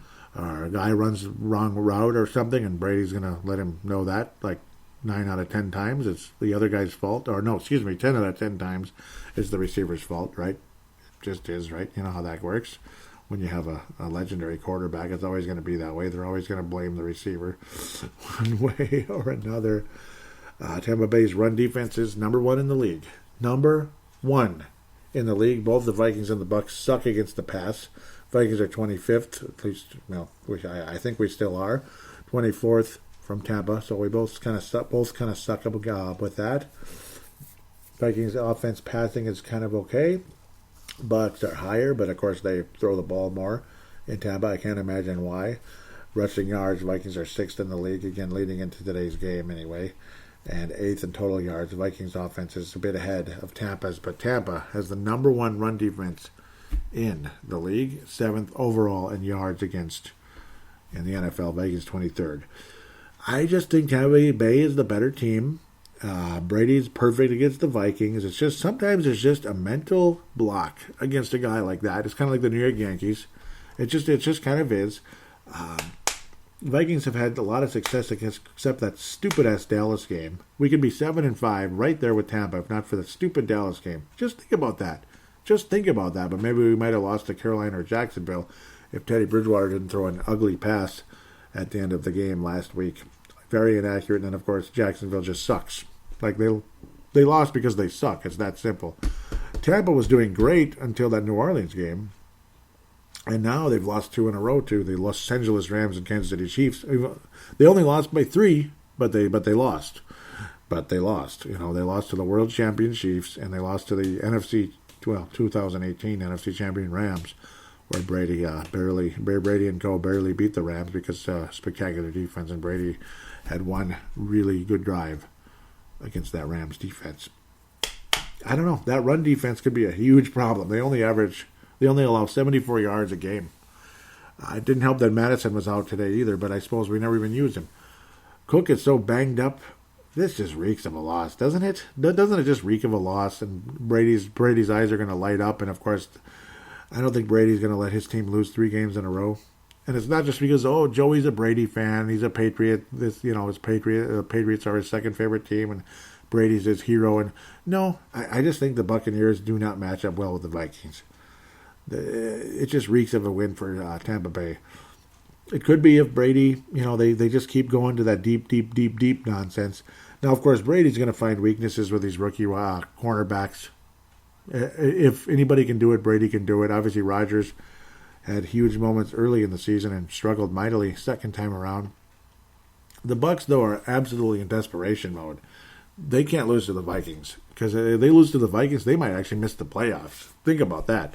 Not only be one of the top teams in the NFC, which they were 3 weeks ago, before that stupid, or 4 weeks ago, the stupid Saints game, they were one of the top teams in the NFC, but now they are absolutely in trouble. I just think there's more desperation from Tampa's side than Minnesota's side. When you just hear about, we are capable of something special. 1, 2, 3 Vikes.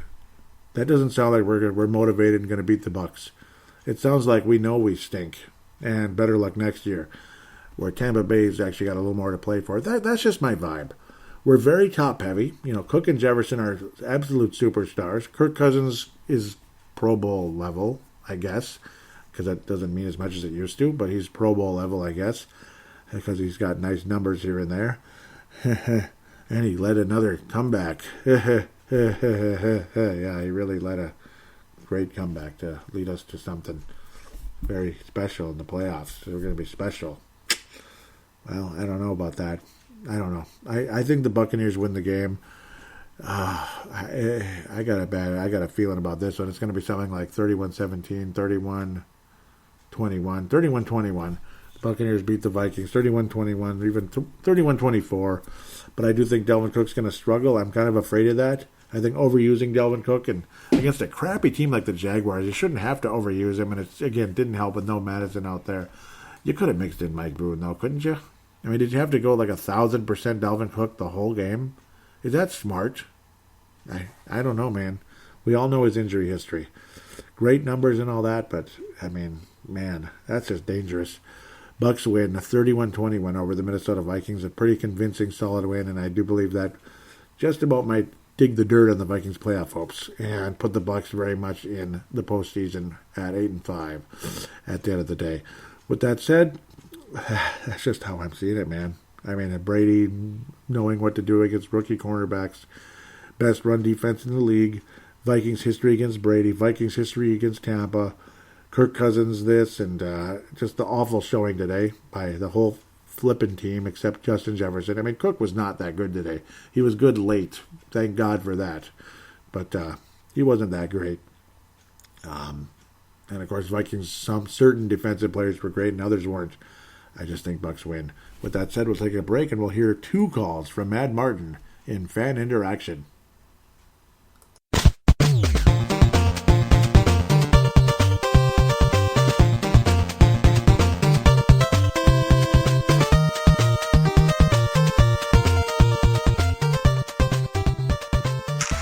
Greetings, Joey. Well, here we are again. We go from the optimism of defeating the Bears and 3 wins on the bounce back to the reality of what 2020 actually is, an inconsistent team. I wasn't surprised. And I think probably a lot of other people were much the same. You know, we support a team that sucks us back in by giving us that mirage that actually, yeah, they look pretty good. And then we come back down to earth with a major league bump. And to be honest, I can't really get too pissed off with our defence. It is in transition. It's got a lot of people or youngsters on it that are still learning the art of the game. So this season was always going to be on the offence to be able to put up enough points to give this defence a chance at perhaps holding the line. You know, I kind of look at it and are the GM and the head coach on the same sheet as it goes to roster building? Because you look at it and you think, hang on, you know, we had a team that built up an exceptionally good defence. And then we go and get Cousins.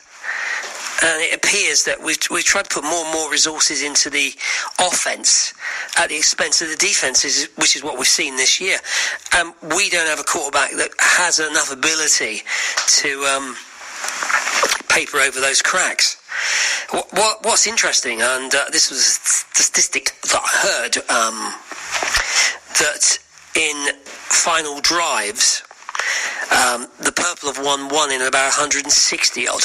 So it does tell you a lot. You know, how would we feel if this team was 7-3 instead of 4-6 as it is? You know, 3 games where we had to rely on Cousins to actually drive the ball down the field in those last 2 minutes to get us a victory. And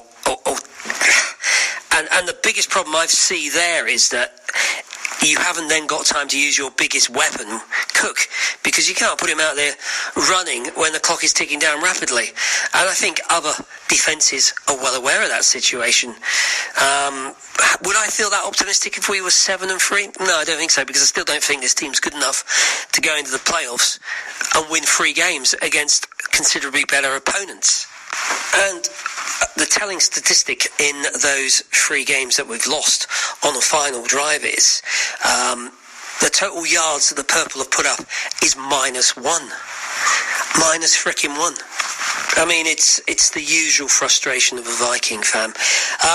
You know, looking at it, I think we're currently sitting at about 13th in the draft. So I suppose I'd be quite happy if we didn't win another game.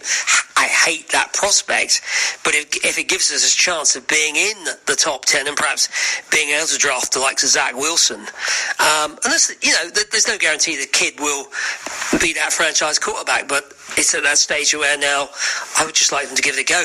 You know, get a rookie contract, build around that rookie because we'd have the money. I kind of hope Cousins goes on a blinder for the rest of the season and puts up great numbers, and perhaps San Francisco will come in and take that contract off us. That would be a real bonus, and the bonus would be if we didn't win another game but he puts up great numbers, we are in a much more interesting position for 2021. But the thing has always been with the Purple is that they're a team that are decent pretty much every year. You know, you look over a 10-year period, we usually make a championship game because we have a pretty, or should I say, a very good season, and we probably have 7 or 8 seasons where we're decent. Yeah, we might go 7-9, 9-7, 10-6, or whatever, but we're just good enough not to be able, and especially in the crappy year that we have, where perhaps we finish 3-13, we still aren't able to draft that legitimate franchise-changing quarterback. And yeah, it's a crapshoot, the draft, but I'd be happy if we finish 4-12 and have an opportunity to do that this year, because I just don't see how we ever get to the promised land currently. I really don't. Anyway, Joey, I could go on and probably be quite negative, and then we'll win next week and be quite positive. It's just, it's nuts. Anyway, take care, Joey. Skull brothers and sisters, stay safe and happy Thanksgiving, even though this podcast will come out afterwards. Enjoy and be safe. Greetings, Joey. Victory Sunday. Woohoo! I don't know what to say about this game. It's left me kind of speechless. I mean, in many ways, it was horrific to watch. You just didn't know what the hell was going to happen next and who was going to screw up. I mean, in a perverse, masochistic sort of way, it was entertaining, and I couldn't leave it. But it was like, holy bleep, what is going on here? You know, I'm sitting there, Joey, thinking when Kirk began that final Vikings drive, oh, well, that's another loss. That's our draft position maintained and perhaps a little bit improved. And what's he do? He takes the team down the bloody field and gets a score. And it's like, all right, we're a point ahead. Brilliant. With 46 seconds left on the clock, it was kind of like, can Teddy do it? And, well, fortunately, unfortunately, it depends on where you stand with this team at the moment. We got a victory. So I suppose now we basically have to go all in and hope they can find a way to win the final 5 games and somehow get into the playoffs. I think it says a lot about the 2020 NFL season. A team that has so many flaws, like the Vikings currently do, are in a position to still have a chance of making the playoffs. I still don't think this team has a hope in hell of beating a half-decent team. I think we will be exposed completely on our defense. Dallas certainly proved that last weekend with running the ball at will. To a lesser degree, Carolina did much the same today. You know, at the bye, I was kind of resigned. I think probably a lot of the fans were that this was probably looking like a 3-13 season. And here we are. We go on that little winning streak and take the North, lay an egg against Dallas, and somehow scrape a victory against Carolina. I don't know what to think. Other than now, I think we all have to be all in and hope that this team can find a way to perhaps go deep in the playoffs. I don't think it's remotely achievable, but stranger things have happened. There are a lot of holes. The interior defensive line today looked bloody atrocious and porous. Is that coaching? Can these guys not tackle? Because that's how it looked. I know things will hopefully improve next year with Pierce hopefully coming into the team. But I'm really at a loss. I think the biggest takeaway for me from this game would be the question of Teddy Bridgewater and that injury. Would he have still been on this team? I think highly unlikely. I think at best he's an average quarterback. You know, there were a couple of plays today where he had wide open receivers and he overthrew them both times. That would have nailed this game for Carolina. So one question perhaps was answered.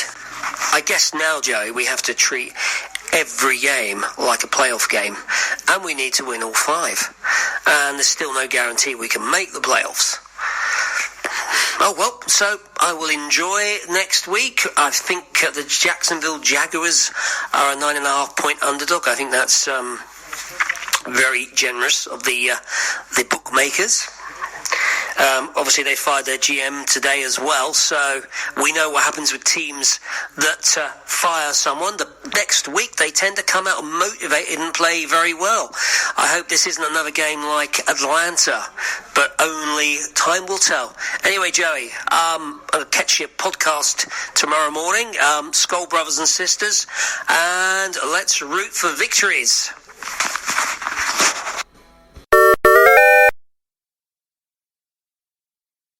And once again, I can't thank you enough, Mad Martin, Dave Martin, Northern Scotland, for those incredible calls. The first one, it's like it got kind of lost in transit or something. I don't even know how that can happen, but every now and then you send an email to somebody and it doesn't work, and then you send it again and it doesn't work again. And it's like, I don't know why that happens, but it just does sometimes. It's happened to me on numerous occasions. I'll send something, and then every now and then also, the best part, the person gets 6 emails or something. That never did happen. Eventually, the email did come as Mad Martin tried, third time's a charm.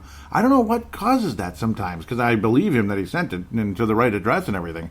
Sometimes just weird stuff happens. Like I tried to post the post-game thread for Purple Mafia Show on the Facebook page. So, facebook.com/Purple Mafia Show, and it didn't work the first 2 times. Why that is, I have no idea. I have nary an idea why that happened. But same thing with the email. And then he sent another one after the Vikings beat Carolina. Of course, the Vikings had lost to the Dallas Cowboys and the first call, and had beaten Carolina after the second call. And, well, a lot to get to there. Awesome conversation. First call, lots of information. Second call, absolutely spectacular as well. Well, I'll get to, I guess there's like 8 little notes here from the conversation. I'll keep it brief. I won't babble too much. Obviously, mostly just want to give Mad Martin the floor. And isn't he fantastic? In all honesty, isn't he fantastic? He is. Number one, it's a constant seesaw between the offense and defense, or should I say it's our coach and GM on the same page, because obviously the coach is pro-defense, and I do believe Spielman's a bit on the more pro-offense side, I guess. It sure seems that way, doesn't it? Yeah, because it's like there's always a constant seesaw. I remember how good the Vikings defense was when Dennis Green took over. And I remember how pathetic it was by the late 90s. How crappy it was by about 96, 97. But then the offense was prolific. Remember? And, well, Bernsey was an offensive coach. It just so happened that a lot of defensive players were taken, and they ended up being spectacular. Some of them ended up leaving. Some of them ended up getting older. You know, contract disputes, injuries, age, all that good stuff. And there's always a transition.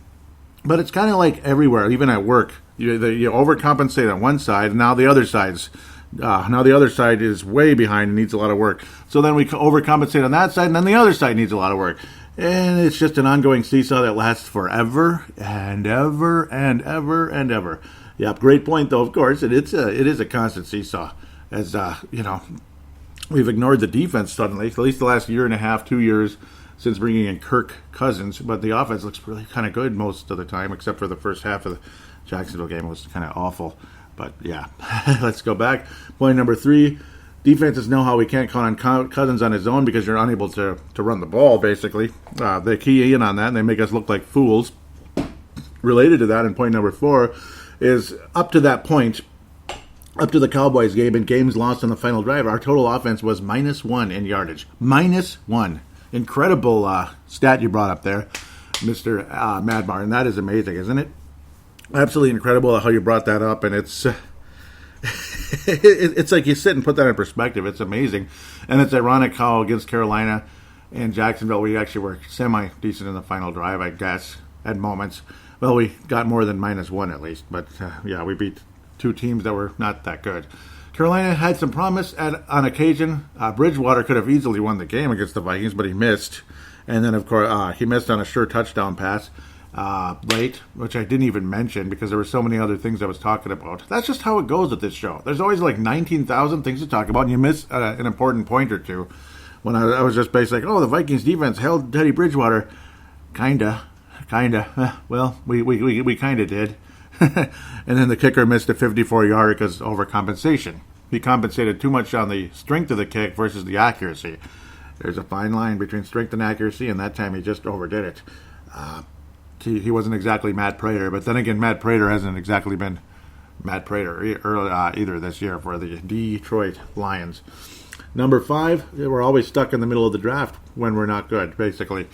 Pretty much. It's like you always win a couple games late in the season, and then it screws everything up. We could have even gotten Andrew Luck. But we'd already taken Christian Ponder, though. We'd already taken Ponder, so you can't do that.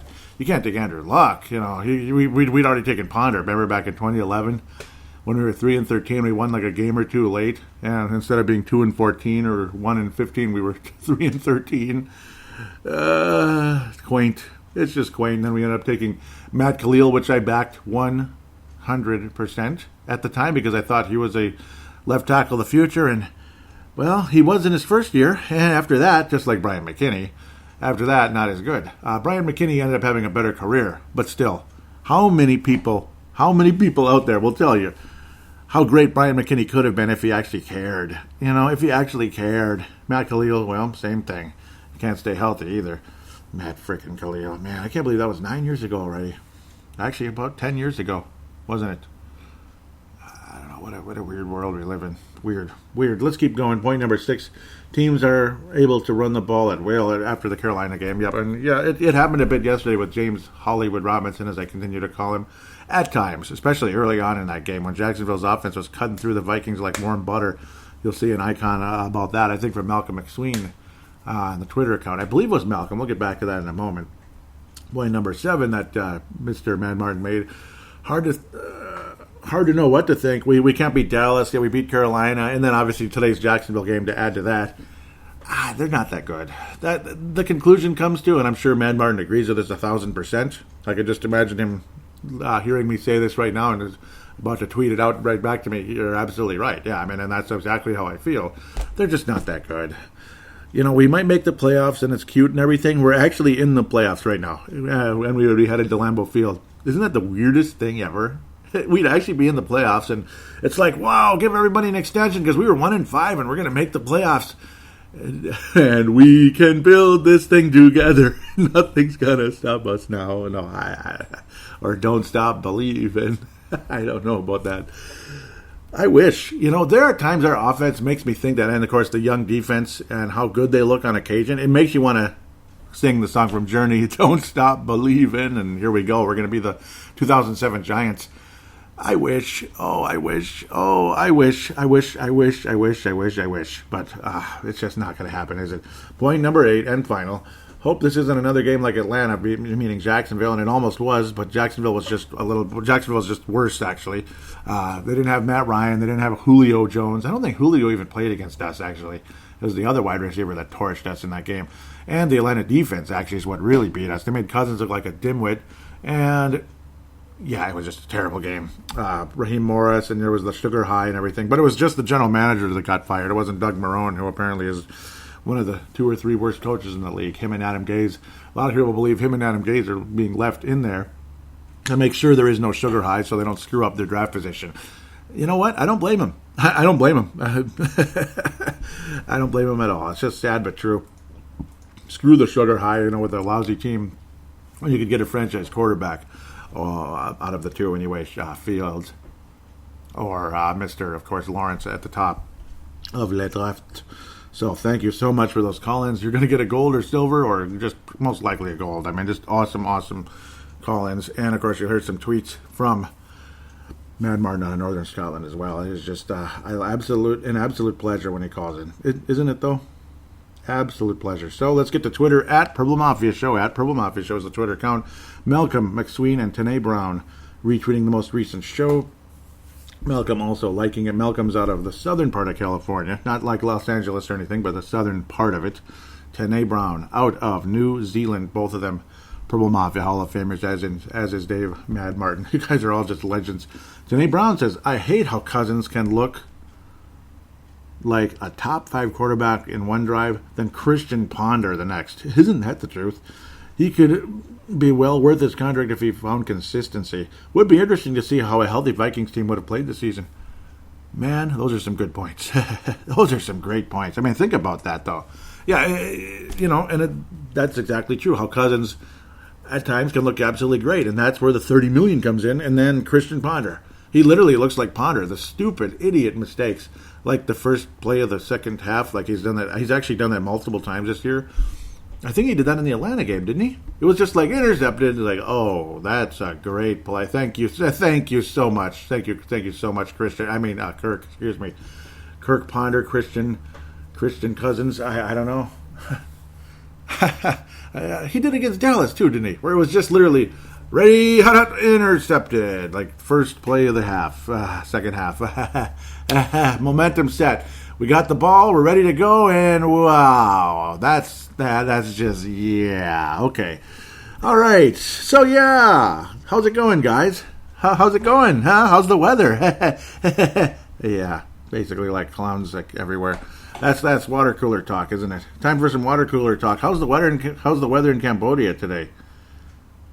Next, Mad Martin. Next case, Mad Martin. That was great today. Thank you, Mad Martin. Says how to use my new phone, which makes 0 sense as it's basically an email.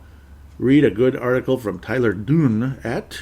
Oh, I didn't see this. I'm so sorry. I better, check it out, anybody out there, and I'll check it out as well. golongtd.subtract@com. Oh, yeah, it's supposed to be .com. Will the Minnesota Vikings rise under Mike Zimmer? Yeah, boy, that phone must have been driving you crazy. Yeah, it had all kinds of issues there. I could see that. But, okay, I see. Go long touchdown. Go long td.subtract.com. So, interesting. Check that one out. I'll check it out as well. Will the Vikings rise under Mike Zimmer? Interesting. Well, I mean, it's interesting to see how things improved. Yep, and there was the game. He was slicing through warm butter. There it was. Malcolm McSween, pure Irish butter. Kerrygold Irish butter. Malcolm McSween with the Irish butter. Yep, I like it. I can imagine. Yeah, I can imagine that is an Irish name, right, Malcolm? Most likely. Or Scottish, maybe. But I hope you don't mind me doing the accent. Please don't be offended. I'm sure you're just having fun as well. I'm sure you're having fun with me doing the accents. Malcolm McSween with the Irish butter. Oh, let's keep going, eh? Let's keep going, eh? I'm a Irish Canadian, I guess. Jamie McLennan, the former Wild goaltender at the beginning there, he had an Irish accent, and he said A, he said A and Irish and all that, so occasionally you'll get that there. He said, shit, did Mad Martin, that was one of those bad plays. Yet another crap start from the so-called red-hot offense. Black Space Gaming, I think this is Sebastian. I think it is. I'm not sure, but I think it is. He says, welcome to Zimmer, as things were starting to get funky there. And he was watching, he said, how we watched the NFL here. Yeah, that's because all the defense was getting sliced through like warm butter, just like Malcolm McSween said. I think this is Sebastian. That's my guess, because I know he's doing some online video game sports and all that. Pretty cool stuff. All due respect to him and his PS5 already. Holy cow. I'm stuck in PS1 and 2, guys. 2 doesn't... 2, the 3D is prettier than 1. It's just that 1 has the classicness to it that 2 doesn't, I guess. And then, yeah, NES Classic, Super NES Classic and stuff. That's kind of my area of expertise. And the Game & Watch, Super Mario Brothers, okay, yeah, I'm not on video, but I'm waving it at the screen as if I'm on video. I do believe this is Sebastian. I think it is. So if it is, let me know, Sebastian, in a text or a tweet or something in case you're listening, because I think and hope he might be. Malcolm McSween says, once again, coming out of halftime is absolutely embarrassing. Yes, it is. And I'm really sorry I wasn't as active as I could have been. It's just, let's just say, again, busy schedule again. Hopefully next week I'll be more active. I'm going to make a point of being that way. But again, thank you so much for the interaction. You guys are awesome. Apologize if the show's a little too long, though. A lot of you seem to like that. So that's okay. Heck, Sin Bin for Las Vegas, sometimes it's 3-hour shows. Those are some long shows, and I get a lot of positive ratings. Sin Bin, Vegas, Golden Knights. Yes, I'm a Golden Knights fan, and a Wild fan first, Golden Knights second. Let's keep moving. Mad Martin says, a game we should have wrapped up easily. Instead we go to OT, because yet again our field goal unit is garbage. Defense stepped it up at 1-5. Who could believe we'd get back to 500? Yeah, we did, and it is cool that we did, and we're actually a playoff team, if you can believe that. And I was saying, what the bleep was that? That was that awful kick by Mr. Dan Bailey. That was one of the worst kicks I've ever seen. It was Blair Walsh-like. But I guess it was kind of bad like last week's attempted winner by the Carolina kicker. Yeah, that was bad too. The big, bulky dude with the tattoos and all that. Yeah, he's a big son of a gun. Oh, boy, oh, boy, oh, boy. Thank you guys so much for the interaction. That was awesome. Let's get to Facebook quickly. Rapido. I have a feeling Twitter's more active, but then not necessarily. Facebook was moving yesterday, too. So, facebook.com/Purple Mafia Show. One comment on the most recent, the posting of the most recent episode, and when it's on most relevant, there's nothing there. Gee, that's kind of an insult, isn't it? Mark's like, really, man? Mark Carlson says, new show is out. Thank you so much. He was saying that to Jamin Chase. J. Mason Chase Carlson. Yes, thank you very much, J. Mason, Carlson, and Mark, of course. BB's Redemption, episode 331. No, 330. This is 331. They are who we thought they were. Both teams. Yeah, they are who we thought they were. Next week, I already have an idea what the show might be called if things go the way that I predicted. Let's keep moving. This was when we had our first ever Wednesday night football game. Wednesday night football. Ravens versus Steelers, what could have been a great game, but it just wasn't because it just wasn't. I don't know. Ravens just aren't good right now for some reason, and they're like the opposite of the Vikings, I guess. Great start, and down they go. Mark Olsen says, I don't mind, mainly because each team only plays one game a week, and that is about my pace in sports. I get lost in baseball season. Yeah, me too. It's too long. One more comment. They should get Adam Sandler to do the commentary. That would be hilarious. That would be funny. Eric Mostard, South Dakota. Mark Carlson out of Iowa, of course. So, Eric Mustard says, screw it, let's just have NFL football every night of the week. Stick the crappy lineups midweek. Reserve the better games for Friday through Monday. Yeah. Jets can play on Wednesday morning at 5:30. Yeah, sounds about right. That's the Jets, boy. Just end the season. That's the Jets. That's what Jets stands for. You know that, right? You know that, right, Eric? Jets. Just end the season. Yeah, it's just one of those years again, just like the Rich Kotite era. You get the point. Sorry. Mark Carlson says, Jets can play Wednesday mornings. Yep, he loved that one. Keep moving, Joey. Keep moving. It's a long one. Vikings activate Adam Thielen off the reserve COVID-19 list. There were times in this game I thought might as well have left him there for one more week, because I don't know, he was not very sharp, was he? He was not sharp. He was not a sharp guy out there. Mark Carlson says, maybe that is what our team needs to learn, how to win without a certain player, and what develops could be amazing. Yeah, because that's the thing. And something that was commented multiple times on the Score North and all that, I was saying I love the way the ball was spread around last week. Hope they keep doing it. See, against Carolina, you look at the stat sheet, and just the game itself, it was fun to watch. The first half was lousy, just like Jacksonville. We played, both of those teams opened up their careers in 95, their existence in 95. Carolina and Jacksonville back-to-back weeks. I'm pretty sure that's the first time we've ever gone back-to-back with those two. If I'm wrong, boy, that's interesting. If that's actually happened before. Kind of a little phenomenon with the planets lining up there, which they are doing, actually. Saturn and Jupiter are getting super close now, and we might have a little Christmas star coming up around the 21st of December. Not we might, we will. It's going to be cool. Hasn't happened in a long time, long time. Yeah, let's keep moving. The ball was not spread around nearly as much. And that's what a lot of people didn't like in Score North, Mackey and Judd and all that, and Declan Goff, when they give him a chance to speak, was he's kind of the youngster there, but he's good. I love when he talks hockey. How it's just Kirk Cousins is constantly just looking for Adam Thielen. Spread the frickin' ball around. Olabisi Johnson did great when he got a chance. He's actually a worthy wide receiver in the NFL. He's worthy. He's worthy. And watch him just leave via free agency because he's not getting the ball. He's not getting a chance. And he doesn't want to take a minimum contract. He could get offered at least a couple $1 million with the Jaguars or the something or others. Who knows? Miami Dolphins with Tua or something. Who knows? Could happen with BC Johnson. He might resurface somewhere else because of that reason. But we'll see what happens. Well, you can't give everybody money, unfortunately. That's just reality. That's the crappy part. Keep moving. I'd rather have BC than BB, that's for sure. I was saying how FYI this week's Purple Mafia show will not be released until Monday morning due to scheduling constraints. Thank you all for your loyal patience and loyalty. Yep. Mark Carlson, Iowa says it's all good. The staff at Purple Mafia always produce the best. Would any of us want a Rush product?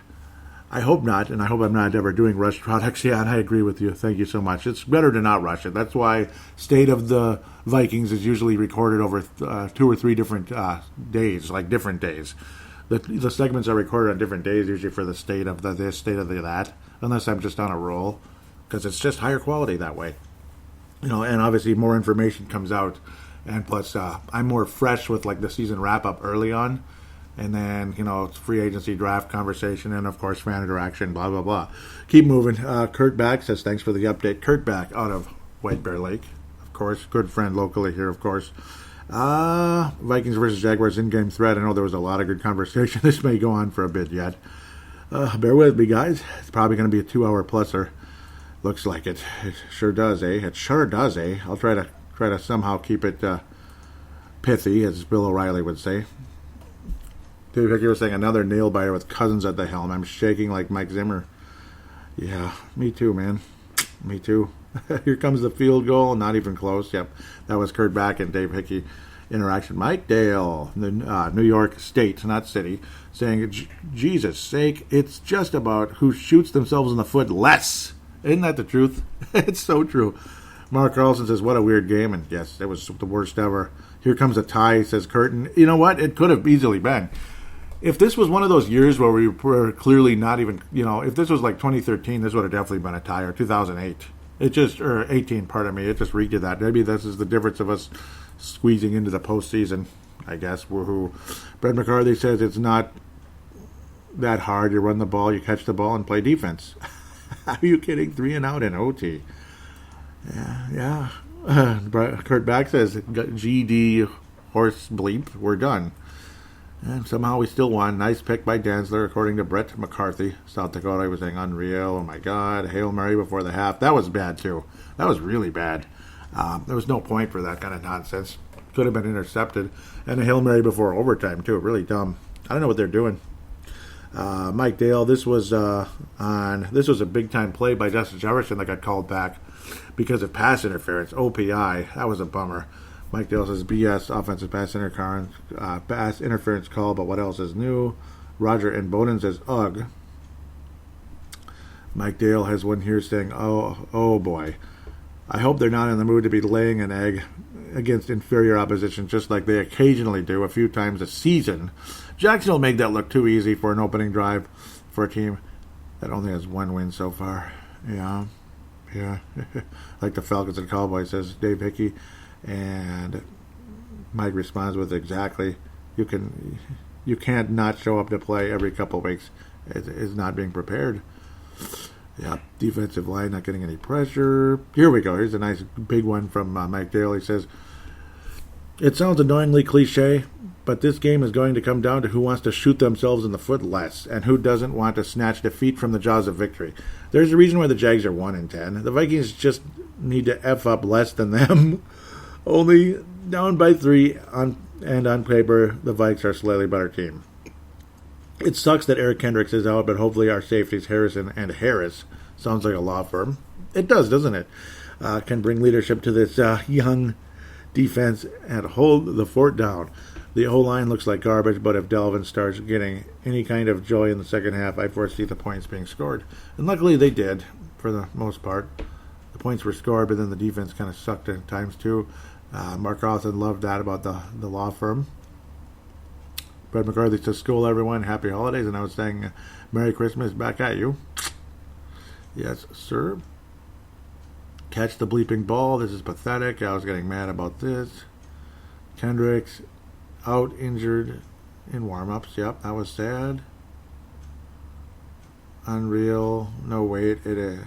Unreal. No, wait. A pick six to start the second half. Yep, the same old thing there.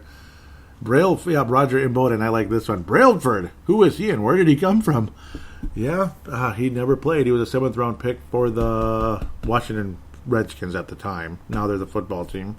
And the Gophers and the Red Tails and whatever it's their new name. Oh, boy. Mark Cousins says, just getting the game on radio while out of town, and it's right at the kickoff starting the third quarter, and holy cow, what is going on? A pick six. Yep. Dave Hickey says, is this going to be another hero to goat like BB last week? Yep. Or goat to hero like BB last week. Yeah, with maybe, I believe he's talking about Dan Bailey, and yeah, he blew it. He blew it. Ben McCarthy was saying they need to regroup. Awful. Mike Dale says, is it just me, but is Dalvin turning into AP Mark II every week with this more frequent fumbling? Yeah, it's scaring me big time. It's scaring me. Kurt Back was saying we don't deserve to win. Absolutely horrible. Good night. They ain't won a GD game. Then this happens. What the F? Kurt is mad. Yep. He thinks they're gonna tie. Yep. I think that's about it for the. Yeah, that's it. That's it for the end game. It's kind of cool to just get a vibe what people were saying. I know, maybe I'm going too long with some of that. Okay, here's the post-game thread, and then a brief thing with Justin Jefferson as well. Mark Carlson says, I didn't get to watch the game, but listened on the radio. Why do we always play to the level of our opponents? We should have buried this junk team. I mean, it was exciting at times to listen to, but also frustrating. Happy for a W. We need to add a kicker to the list of positions that need attention. We are no playoff team. It's sad to think because Bailey was great. Maybe not great, but very solid, very steady. And now he had one of the worst games ever. It's probably his worst game of his career. Hopefully he can get that behind him. And it was just Jacksonville. It's just a Jacksonville type of day, and he'll be better after that. But, man, almost cost us the game, didn't he? Gerald String says, Gerald String out of Nebraska says, sorry, it's hard for me to participate in the game thread since I can't get the Vikings games out here. I don't really have a chance to watch until available on Game Pass. That said, I wasn't really shocked though he struggled. Jags played Packers tough a couple of weeks ago. That is true. and you'll always have the sugar high anytime a coach or GM gets fired. We got burnt. We got the brunt of that phenomenon with Atlanta a few weeks ago. True. What a crazy season. Vikes have been pretty much up or down to their competition all season. When we were 1-5, did anyone think by week 13 we would be right back in the thick of the playoff hunt? Wow, a win is a win, and that's all that matters. Can't wait to see if we are able to at least hang with Brady next week. We'll see. I'm not confident about it, but we'll see. Maybe we'll finally beat him. Maybe. I mean, you have to beat somebody sometime, I guess, but I don't know. It is the GOAT. He is the GOAT for a reason. Some people think he's just a cheater. I don't think that's the sum of Brady's career. I don't. A lot of the great players cheated, believe it or not. Everybody cheats a little bit in sports. I mean, if you don't think that's true, you're crazy. It happens. But we'll keep moving. Mike Dale, yep, thank you. Awesome comment, Gerald. Mike Dale says, pros, Adam Thielen, Justin Jefferson, Cam Dancer. I agree with those. Except for Adam, damn it. No, Adam early on frustrated me, but he's okay. What am I saying? I'm sure he's going to be off a little bit. Look at the pros compared to the cons. That was the pros. Adam Thielen, Justin Jefferson, Cam Dancer. Cons. It is 2 paragraphs. 2. Okay, cons. The offensive line seemed to regress for some reason against a not-so-formidable defensive front. Yeah, see, that's the thing. Remember, 11 sacks all year, and then they gave up 4. 4. Wow. That's like, 38% of the whole frickin' season's worth? That's pretty weird. He was saying a not-so-formidable defensive front from the Jags. Dan Bailey, I don't care if he hit the chip shot field goal in OT. He single-handedly almost lost the game for us. The game shouldn't have gotten to OT. With all his extra point misses and field goal misses, Christian Ponder memorial candidate for sure. Yep, and he got it. He got it. Yep, we also know that when it comes to kickers, Zimmer doesn't suffer fools gladly. Hopefully it's just a blip, as Bailey hasn't been bad all year. Yeah, hasn't had a bad year up until this game. Yeah, I mean, it's true. He really hasn't. It was weird yesterday, just weird. He continues, we have no business being in playoff contention. Disgraceful and sloppy performance. The defensive line seemed to have been completely a non-factor until they decided to show up late when they were crucially needed. Kudos with the safety. If we miraculously make the playoffs, we'll get ragdolled in the first wild card game. Probably, most likely. Even if it is the Packers who we beat this year. Yeah, the safety is what made the score even up a bit, which is funny. The safety was nice to get later in the game. Brent McCarthy says, sloppy game. They need to clean up something. Kubiak play calling defense played big when needed. Jesse Ball wraps up this section saying, man, do the Vikings like playing at home? This playing down to our opponent seems to be a constant under Zimmer. I wanted them to show up today, but a win is a win. Still in the playoff hunt in December after the start. That's not too bad, I guess. Yep. Yep. I mean, I think during most of Dennis Green's run as well, the Vikings played to the level of their opponent. That was quite a theme. Justin Jefferson becomes the second Vikings rookie to record 1,000 yards receiving. Only the second to Randy Moss. Isn't that crazy? Even Percy Harvin didn't. It took him forever to get 1,000 yards. Patrick Grant says Rookie of the Year. Mark Carlson says Shining Star. Agree with both of you guys. That'll conclude the fan interaction, which was very, very, very, very busy. Just a lot of people had a lot to say, including myself. That's why we've reached the 2-hour point for the second or third time this year. Very, very busy show, believe it or not. I wasn't expecting that, but it happened because it was such a weird game. Weird. And some nice moments like Justin Jefferson and such. Can't thank you guys enough for your interaction and your constant... you guys really make this show better. You really do, every one of you. I can't tell you how much I appreciate it. Gold star for this show has got to go to Adam Carlson. Adam Carlson. Why am I saying that? What am I saying? Dave Martin. I'm going nuts. I'm thinking about Adam Thielen, Adam Carlson, Mark Carlson. Dave Martin is going to get the gold star for this episode at the end of the day. I'm going to leave that in there just so you guys can get a chuckle. Yeah, why not to leave that in there? It's kind of a goofy gaff there. I'm doing a certain presidential candidate, gaffing around a little bit, but that's a little shot. Mad Martin's going to get the gold star. Silver star is going to go to Mark Carlson and Mike Dale. You guys are going to ring that sucker in. Bronze star, Brett McCarthy. And Brett McCarthy and Tanae Brown are going to definitely bring that in. Absolutely great show. Thank you guys so much for your interaction. Kurt Back also for the passion. He gets a bronze star as well. Kurt Back, great passion. Thank you for that. Thank you guys always for being a part of things. Gerald String, awesome comment as well. And I could give you guys all stars. I can't give everybody a star every week, but even though I want to, I want to so bad. Just going to go with those for today. Awesome. Yeah, Dave Hickey's always like a gold star, silver star type of guy, as is Gerald String, always, man. But those are the stars for this week. Thank you again so much for your interaction. Please do write a positive rating on iTunes. I did get one recently. Let's get to it super fast. This will be an automatic silver star for this person. I had it, and then I put it away. I put the device away here. I got to dig it up here to be able to get it from Apple Podcasts, at least. I think Apple and Stitcher are the only ones that actually show them for some reason. Come on. It's not popping up. Ugh. That drives me nuts. I think it was loading something, that's why. Oh boy, it's not working. Don't you just love that? Well, we'll just have to give that a minute. But first, please do write a positive rating on iTunes if you could, or Stitcher. Those are the only two applications I know you can do that. But if you can do it on Google Podcasts and others, I'd greatly appreciate it. Iron Metal Man, that's who it was. He writes, "Wild." That's the title of the comment, and it's 5 stars. Isn't this the host of Brave the Wild podcast? I love that podcast. Yes, I am the host of Brave the Wild. Do check that out for NHL hockey. Minnesota Wild conversation. That show has gotten very popular the last year and a half, 2 years. It was always doing okay. It was fun. I enjoyed it, but then the last 2 to 3 years, it just seemed to kind of move up. And of course, met some nice new people, and that really helped too. Thank you so much for that. That's a nice compliment to hear Brave the Wild getting mentioned in there. That's pretty cool of all things. I never thought I'd see that happen.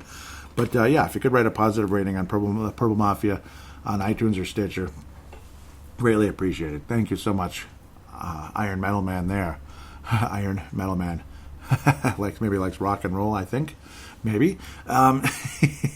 There's the way to get on with the audio submission route is simply, that's the only way to get your voice on here these days, is simply open up the free voice recording application on any smart device on the planet. Just open it up, click record, treat it like a phone call, hit stop, email it to paladinolive@yahoo.com, paladinolive@yahoo.com. All this information will be in the show description, including the Facebook and Twitter accounts. Again, can't thank you guys enough for everything. Hope you're having a good Christmas/holiday season, however you like to say it. Merry Christmas, Happy Hanukkah, Happy Kwanzaa, and Happy Holidays, I guess. That's not my favorite phrase in the world, but it is what it is. It's generalizing, I guess. But yeah, I'd rather just say the holiday itself, but that's okay. Whatever is your preference, I suppose. With that said, take care. We'll be back next week to talk about Brady and the Buccaneers. Will he finally beat Tom Brady? We'll have to wait and see.